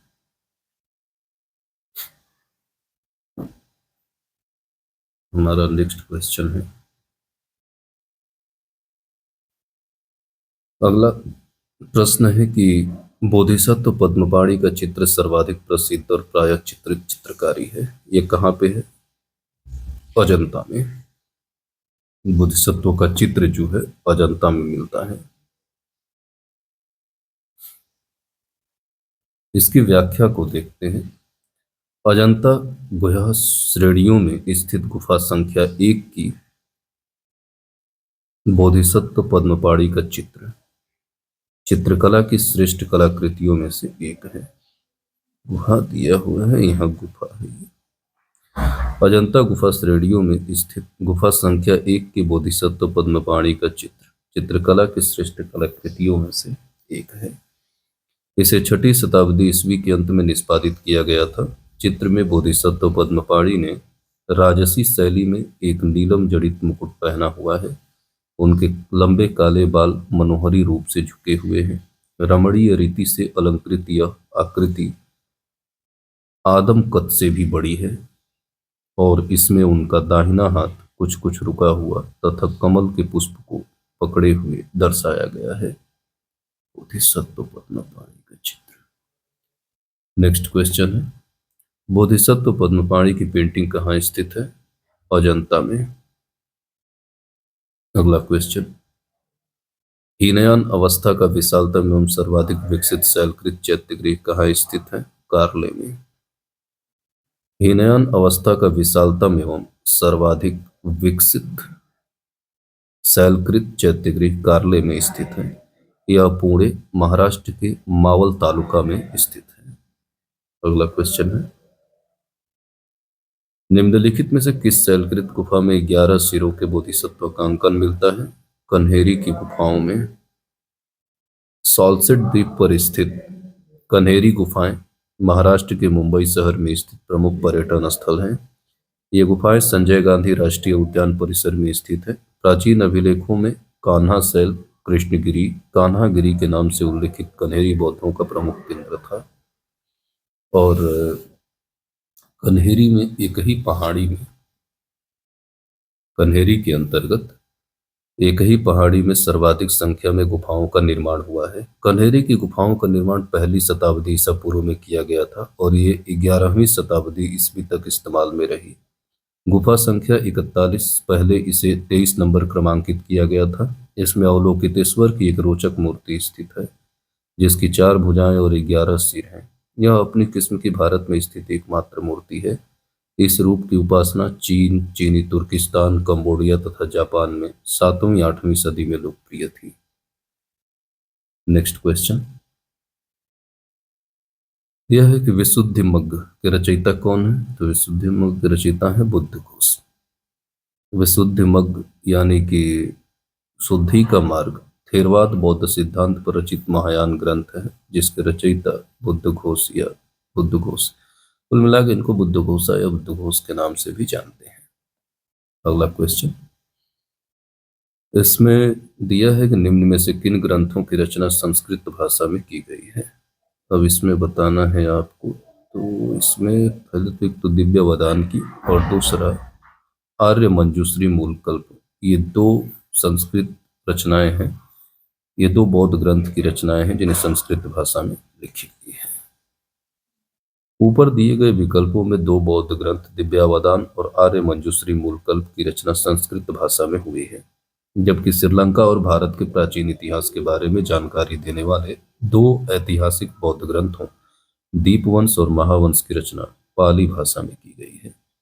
दीपवंश और महावंश में क्या है? ये प्राचीन इतिहास के बारे में, श्रीलंका और भारत के प्राचीन इतिहास के बारे में जानकारी देते हैं। नेक्स्ट क्वेश्चन है, प्रथम शताब्दी ईस्वी में किस भारतीय बौद्ध भिक्षु को चीन भेजा गया था? नागार्जुन को। ये शून्यवाद के प्रतिपादक थे। नागार्जुन कनिष्क के दरबार में एक महान विभूति थे। इन्होंने अपनी पुस्तक माध्यमिक कारिका में सापेक्षता सिद्धांत को प्रस्तुत किया। चीनी मान्यता के अनुसार नागार्जुन ने चीन की यात्रा कर वहां बौद्ध शिक्षा प्रदान की थी। अगला क्वेश्चन है, शून्यता के सिद्धांत का सर्वप्रथम प्रतिपादन करने वाले बौद्ध दार्शनिक का क्या नाम है? नागार्जुन। अब माध्यमिक या शून्यवाद मत के प्रवर्तक नागार्जुन हैं। मैंने आपको पहले भी इस चीज को कई बार बता चुका हूं। जिनकी प्रसिद्ध रचना माध्यमिक कारिका है, इसे सापेक्षवाद भी कहा जाता है। इसके अनुसार प्रत्येक वस्तु किसी न किसी कारण से उत्पन्न हुई है और वह उन पर निर्भर है। नागार्जुन ने प्रतीत्य समुत्पाद को ही शून्यता कहा है। नेक्स्ट, नागार्जुन किस बौद्ध संप्रदाय के थे? ये माध्यमिक बौद्ध संप्रदाय के थे। अगला क्वेश्चन, भारतीय इतिहास के संदर्भ में निम्नलिखित युग्मों पर विचार कीजिए। तो इसमें जो है ये तो आपके युग्म दिए गए हैं और इसी के ठीक नीचे एक्सप्लेनेशन को भी दिया गया है। इसमें एक्सप्लेनेशन में दिया गया है कि आर्यदेव बौद्ध दार्शनिक थे जो बौद्ध दार्शनिक नागार्जुन के शिष्य थे, यानी कि ये तो गलत है। आर्यदेव जो है जैन विद्वान नहीं बल्कि एक बौद्ध दार्शनिक थे। बाकी दिगनाग बौद्ध विद्वान थे, सही है, और नाथ मुनि वैष्णव विद्वान, ये भी सही है। अब इस प्रश्न को जरा ध्यान से आप देखिए, इसमें कैसे पूछा है। कोई भी युग्म सही नहीं है। बी विकल्प दिया है, केवल एक युग्म सही है। सी विकल्प दिया है केवल 2 युग्म सही है, और डी विकल्प दिया है सभी 3 युग्म सही है। अब सबसे बड़ी बात यह है कि अगर इन तीनों के बारे में अगर आप नहीं जानते हैं तो आप गलती कर बैठेंगे। तो इसलिए जो है कम से कम 2 ऑप्शन तो याद होना ही चाहिए ऐसे फैक्ट प्रश्नों में। आर्यदेव बौद्ध दार्शनिक थे, जो बौद्ध दार्शनिक नागार्जुन के शिष्य थे, ये कथन सत्य है। ऊपर भी दिगनाग बौद्ध विचारक थे, उन्होंने प्रमाण समुच्चय नामक ग्रंथ की रचना की थी। नाथ मुनि वैष्णव विद्वान थे, इन्हें श्री वैष्णव संप्रदाय का पहला आचार्य माना जाता है। नेक्स्ट, बौद्ध शिक्षा का केंद्र किसे माना जाता था? विक्रमशिला। इसमें से विक्रमशिला को बौद्ध शिक्षा का केंद्र माना जाता था। वैसे तो बौद्ध शिक्षा के और भी केंद्र थे, आइए उसके बारे में हम जानते हैं। प्राचीन काल में बौद्ध शिक्षा के 3 प्रमुख केंद्र थे, नालंदा, वल्लभी और विक्रमशिला। नालंदा बिहार के आधुनिक पटना के दक्षिण पूर्व में नालंदा जिले में स्थित था। यह महायान बौद्ध धर्म की शिक्षा का प्रमुख केंद्र था। वल्लभी गुजरात के भावनगर जिले में स्थित है। यह पश्चिम भारत में शिक्षा एवं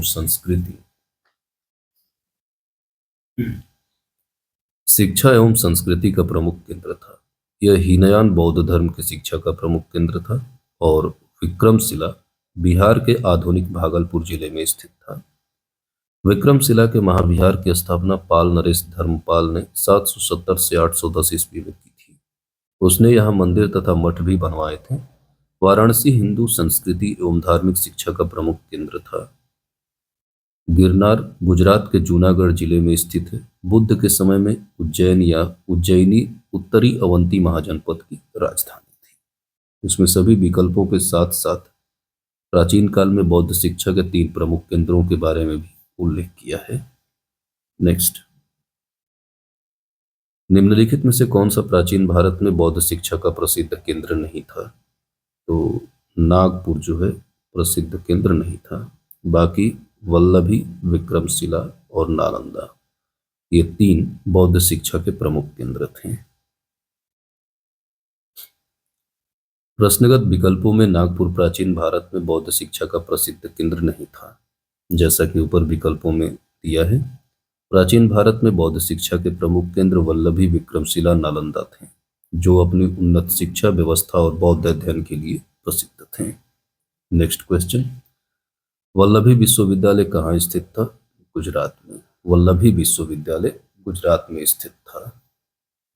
नेक्स्ट, नालंदा विश्वविद्यालय के स्थापना का युग कौन सा रहा है? गुप्त काल में। नालंदा एक विख्यात बौद्ध पीठ एवं विश्वविद्यालय था। यह बिहार के नालंदा जिले में राजगीर के निकट स्थित था।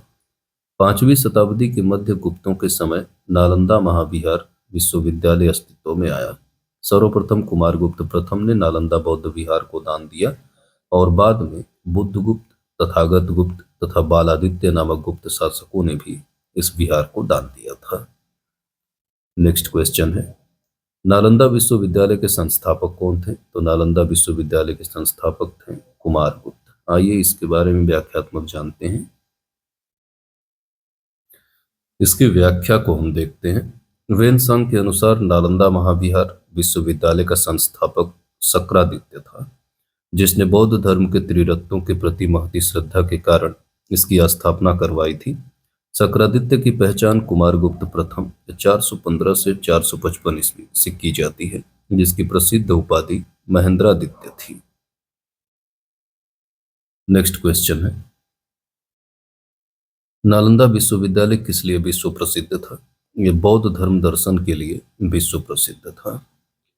नालंदा महाविहार विश्वविद्यालय बौद्ध धर्म दर्शन के अध्ययन के लिए विश्व प्रसिद्ध था। उसी के अध्ययन के लिए चीनी यात्री वेनसांग यहाँ आया हुआ था। नेक्स्ट क्वेश्चन है, नीचे 2 वक्तव्य दिए गए हैं और यहाँ कथन और कारण के संबंधित प्रश्नों का उत्तर देना है। पहला कथन है, 12वीं शताब्दी के अंत तक नालंदा महाविहार का पतन हो गया। नालंदा महाविहार का पतन 12वीं सदी में हुआ था, सही है। महाविहार को राजकीय प्रश्रय मिलना बंद हो गया था, यह भी कथन सत्य है और इसका कारण भी स्पष्ट है। क्योंकि भाई किसी भी संस्थान को चलाने के लिए पूंजी का होना बहुत जरूरी है। लेकिन जब उसके स्रोत ही बंद हो जाए तो उसके अंत नजदीक होता है। ठीक है, चलिए इसकी व्याख्या को देखते हैं। नालंदा में एक विख्यात बौद्ध पीठ एवं विश्वविद्यालय था। यह बिहार में राजगृह, वर्तमान में राजगीर के निकट स्थित था। 5वीं सदी के मध्य कुमारगुप्त प्रथम के समय में नालंदा स्थित महाविहार विश्वविद्यालय अस्तित्व में आया। 6ठी शताब्दी ईस्वी से भारत में तंत्रवाद का विकास हुआ। पाल शासक धर्मपाल ने विक्रमशिला विश्वविद्यालय की स्थापना की। आगे पाल शासकों ने तंत्रवाद की शिक्षा पर केंद्रित विक्रमशिला को अधिक महत्व दिया तथा नालंदा उपेक्षित होने लगा तथा 12वीं शताब्दी के अंत तक उसका क्रमिक पतन होता रहा। बाद में बख्तियार खिलजी द्वारा इसे जलाकर अंतिम रूप से नष्ट कर दिया गया। इस तरह नालंदा के पतन में राजकीय प्रश्रय का अभाव भी एक कारण रहा। तो राजकीय प्रश्रय न मिलने के कारण नालंदा जो है समाप्त हो गया। अगला क्वेश्चन है, नव नालंदा महाविहार किसके लिए विख्यात है? तो नव नालंदा महाविहार पाली अनुसंधान संस्थान के लिए विख्यात है। ये व्याख्या की बात करते हैं। नव नालंदा महाविहार बौद्ध अध्ययन का आधुनिक केंद्र है। 20 नवंबर 1951 को इसकी आधारशिला रखी गई थी। इस केंद्र में बौद्ध एवं पाली अनुसंधान संस्थान है। यहाँ बड़ी संख्या में श्रीलंका, जापान, कोरिया, तिब्बत, भूटान आदि देशों से पाली एवं बौद्ध अध्ययन पर अनुसंधान हेतु विद्यार्थी आते रहे हैं। चलिए नेक्स्ट क्वेश्चन की तरफ आगे बढ़ते हैं। निम्नलिखित में से कौन से बौद्ध धर्म और जैन धर्म दोनों में समान रूप से विद्यमान थे? तो इसमें विकल्प बी को सही बताया है, यानी कि इसमें मिलने वाले जो कथन है इसमें तप और भोग की अति का परिहार, यह गलत है। वेद प्रमाण्य के प्रति अनास्था, इसके बाद कर्मकांडों की फलवत्ता का निषेध और प्राणियों की हिंसा का निषेध या अहिंसा, ये तीनों कथन बौद्ध धर्म और जैन धर्म में समान रूप से मिलते हैं, जबकि तप और भोग का अति परिहार यह उसमें स्पष्ट रूप से नहीं मिलता है। चलिए इसकी व्याख्या को हम देखते हैं। तप आत्मदमन और भोग की अति का परिहार एवं मध्यम मार्ग का अनुसरण केवल बौद्ध धर्म में किया गया था, जैन धर्म में नहीं। जबकि वेदों की प्रामाण्यता के प्रति अनास्था, कर्मकांडों की फलवत्ता का निषेध एवं प्राणियों की हिंसा का निषेध दोनों धर्मों में किया गया है। नेक्स्ट क्वेश्चन है, अगले प्रश्न के अंतर्गत दिया हुआ है कि प्राचीन भारतीय इतिहास के संदर्भ में निम्नलिखित में से कौन सा बौद्ध धर्म और जैन धर्म दोनों में समान रूप से विद्यमान थे? तो इसमें वेद प्रामाण्य के प्रति अनास्था और कर्मकांडों के फलवत्ता का निषेध, ये जो दो तथ्य हैं ये जैन धर्म और बौद्ध धर्म दोनों में समान रूप से विद्यमान थे। तप और भोग का अति परिहार यह शामिल इसमें नहीं था। ठीक है, नेक्स्ट क्वेश्चन की तरफ चलते हैं। हमारा अगला प्रश्न है, निम्नलिखित में से कौन सी बात बौद्ध धर्म तथा जैन धर्म में समान नहीं है? आत्मदमन, जो आत्मदमन की बात है वो जब बौद्ध और जैन धर्म दोनों में समान रूप से नहीं है, जबकि अहिंसा, वेदों के प्रति उदासीनता और रीति रिवाजों की अस्वीकृति, यह चीजें बौद्ध तथा जैन धर्म दोनों में समान है। नेक्स्ट क्वेश्चन है, भगवान बुद्ध ने निम्नलिखित 4 आर्य सत्यों का प्रतिपादन किया। नीचे दिए गए कूट का प्रयोग करके उन्हें सही क्रम में रखिए। तो इनका सही क्रम है, सबसे पहला है दुख है। पहला कौन सा है? दुख है। इसके बाद दूसरा है दुख का कारण है। तीसरे की बात करें, दुख का निरोध है। और चौथा दुख निरोध का मार्ग है। ये इस तरह से स्पष्ट होते हैं। दुख है, दुख का कारण है, दुख का निरोध है और दुख निरोध का मार्ग है। नेक्स्ट क्वेश्चन, चलिए इसकी व्याख्या को हम देख लेते हैं। भगवान बुद्ध ने जिन 4 आर्य सत्यों का उपदेश दिया था वे इस प्रकार हैं। दुख, संसार में सर्वत्र दुख है। पहला कौन था? दुख। दूसरा दुख समुदाय, प्रत्येक वस्तु का कोई न कोई कारण अवश्य होता है, अतः दुख का भी कारण है। दुख निरोध, दुख का अंत संभव है और दुख निरोधगामिनी प्रतिपदा, यानी कि दुख के मूल अविद्या के विनाश का उपाय अष्टांगिक मार्ग है।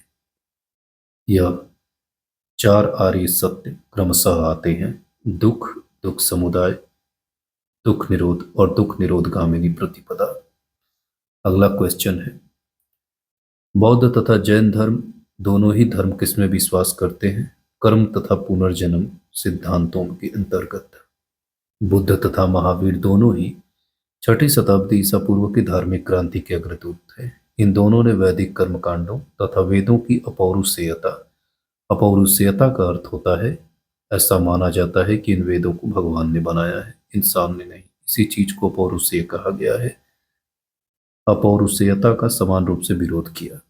अहिंसा तथा सदाचार पर दोनों ने बल दिया तथा दोनों ने कर्मवाद पुनर्जन्म में विश्वास रखा।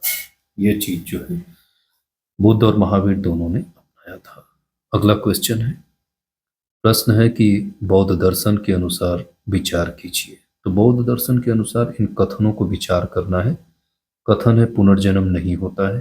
क्या पुनर्जन्म नहीं होता है? कारण है आत्मा की सत्ता नहीं है। तो बौद्ध धर्म के अंतर्गत पुनर्जन्म विश्वास तो नहीं माना जाता, लेकिन आत्मा की सत्ता को नकारा भी नहीं गया है। तो इस तरह से जो कारण है वो सही है और कथन गलत है। आइए इसकी व्याख्या को देखते हैं, स्पष्ट हो जाएगा। दिया है कि प्रतीत्य समुत्पाद, प्रतीत्य समुत्पाद ही बुद्ध के उपदेशों का सार है। ब्राह्मण ग्रंथों द्वारा प्रतिपादित वेदों की अपौरुषेयता एवं आत्मा की अमरता के सिद्धांत को उन्होंने स्वीकार नहीं किया, परंतु आत्मा के अस्तित्व को अस्वीकार करने के बावजूद वे पुनर्जन्म तथा कर्म के सिद्धांत को मानते थे। उनके अनुसार जीवन विभिन्न अवस्थाओं की संतति है जो एक दूसरे पर निर्भर रहती है। किसी अवस्था की उत्पत्ति उसकी पूर्ववर्ती अवस्था से ही होती है। अगला प्रश्न है, बौद्ध धर्म के विषय में कौन सा कथन सही है? तो इसमें उसने वर्ण एवं जाति को अस्वीकार नहीं किया। कौन सा कथन सही है? उसने ब्राह्मण वर्ग की सर्वोच्च सामाजिक कोटि को चुनौती दी। उसने कुछिक शिल्पों को निम्न माना। यह बौद्ध धर्म के विषय में सही है।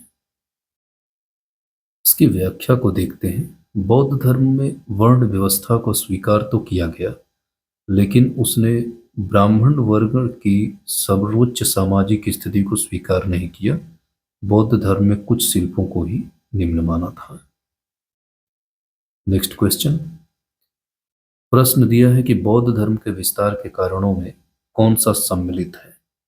तो इसमें धर्म की सादगी शामिल है, दलितों के लिए विशेष अपील यह भी शामिल है, धर्म की मिशनरी भावना और स्थानीय भाषा का प्रयोग।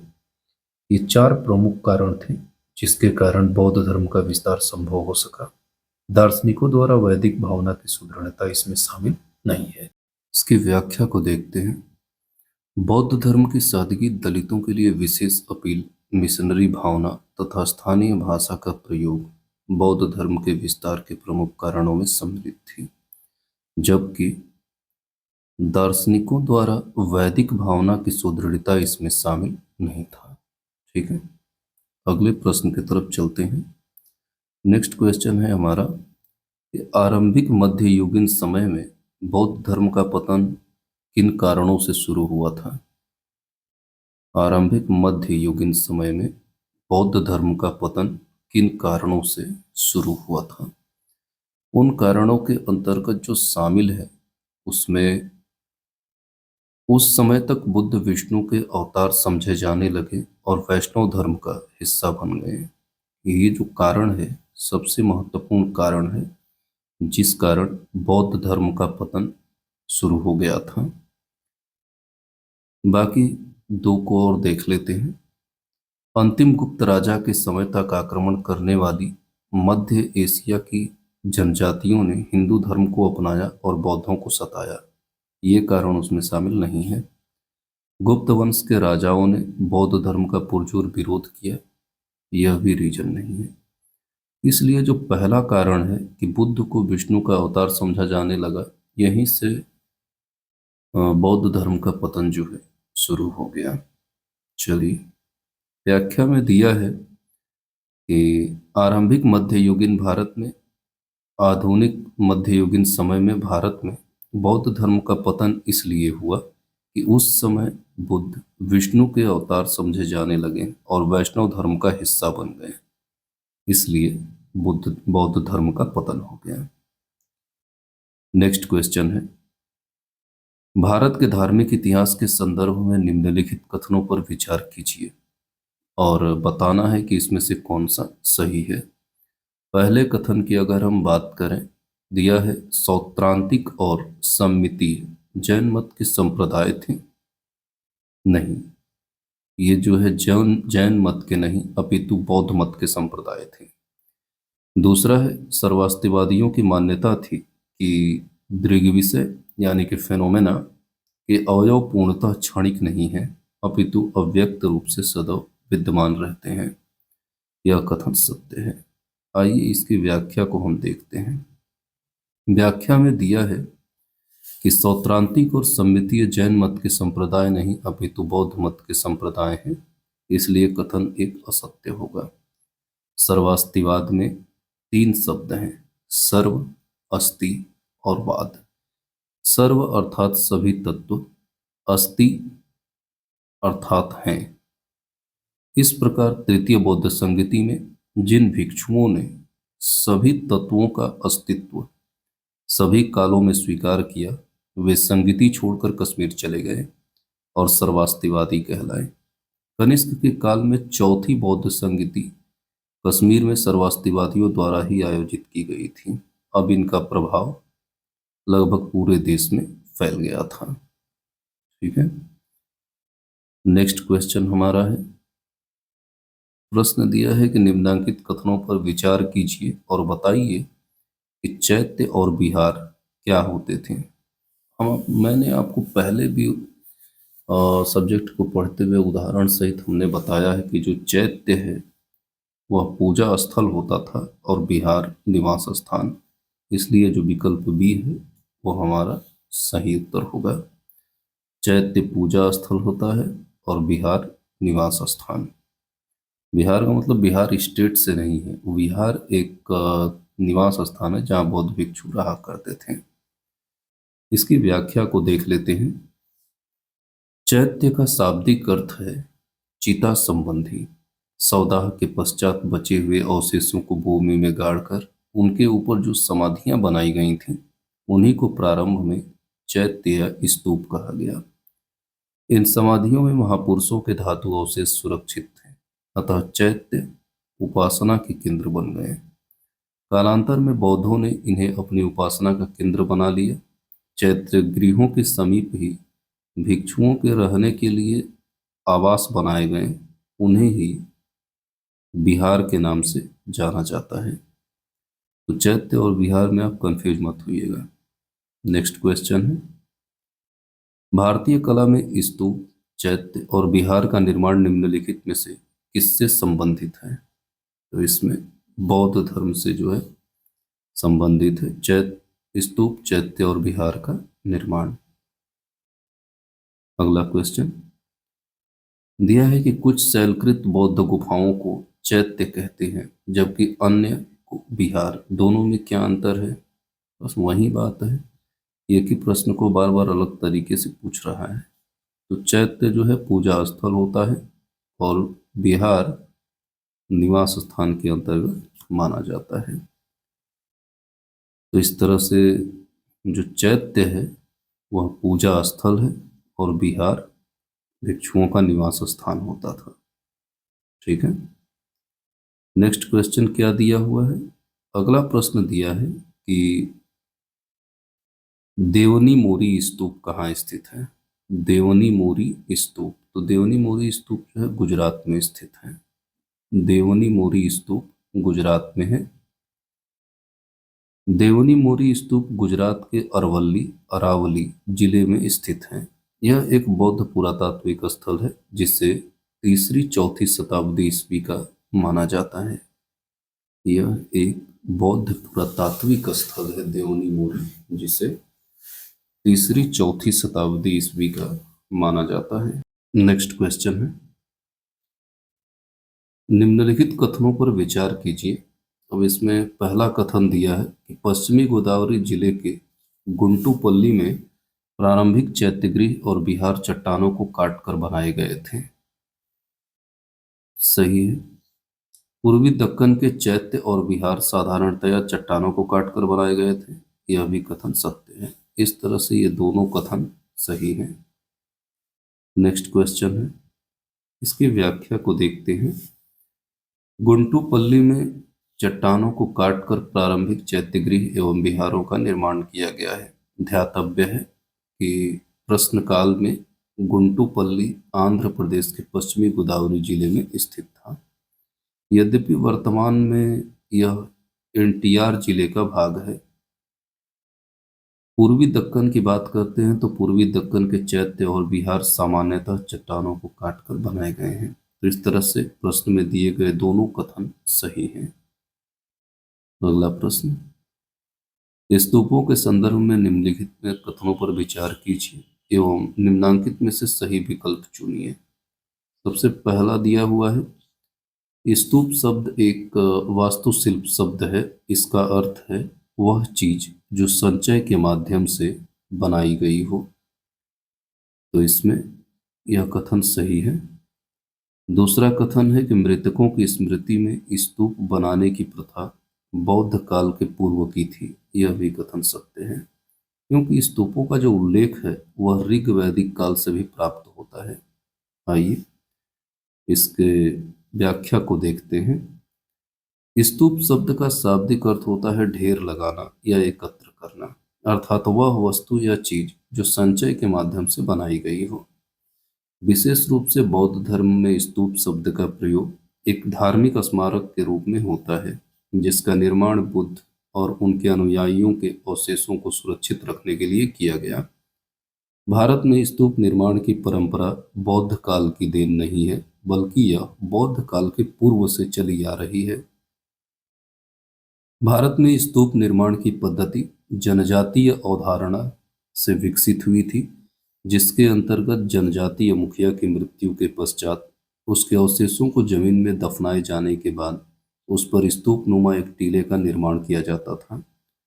महापरिनिर्वाण सूत्र में बुद्ध अपने प्रिय शिष्य अंगद से कहते हैं, मेरी मृत्यु के बाद मेरे अवशेषों पर उसी प्रकार स्तूप बनाया जाए जिस प्रकार चक्रवर्ती राजाओं के अवशेषों पर बनते हैं।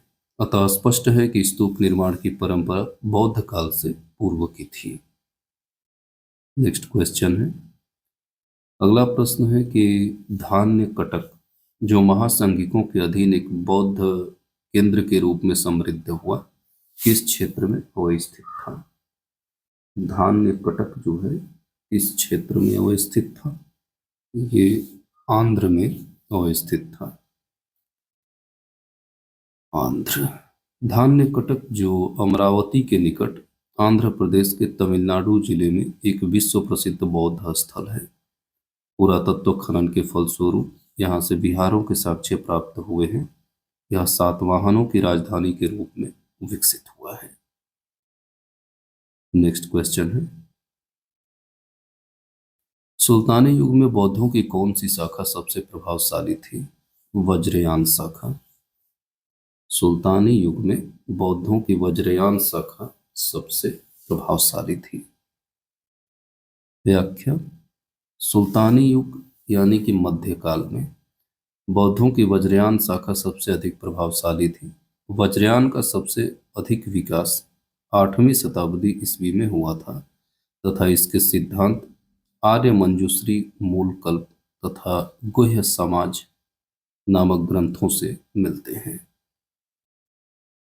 नेक्स्ट क्वेश्चन दिया है कि संघभूति एक भारतीय बौद्ध भिक्षु जिन्होंने चौथी शताब्दी ईस्वी के अंत में चीन की यात्रा की, निम्नलिखित में से किस पर भाष्य के लेखक थे? ये सर्वास्तिवाद विनयम के लेखक थे। इसकी व्याख्या को देखिए।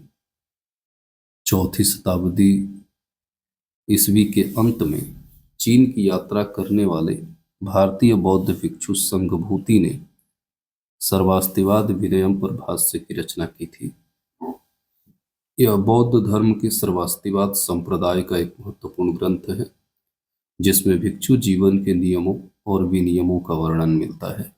संघभूति ने चीनी बौद्ध साधकों के लिए इस ग्रंथ को स्पष्ट और सुग्राह्य बनाने में अपने भाष्य में विनय पिटक नियमों को व्याख्यायित किया है। तो इस तरह से दोस्तों, इस वीडियो के अंतर्गत ये बौद्ध धर्म से संबंधित जो प्रमुख प्रश्न हैं समाप्त होते हैं।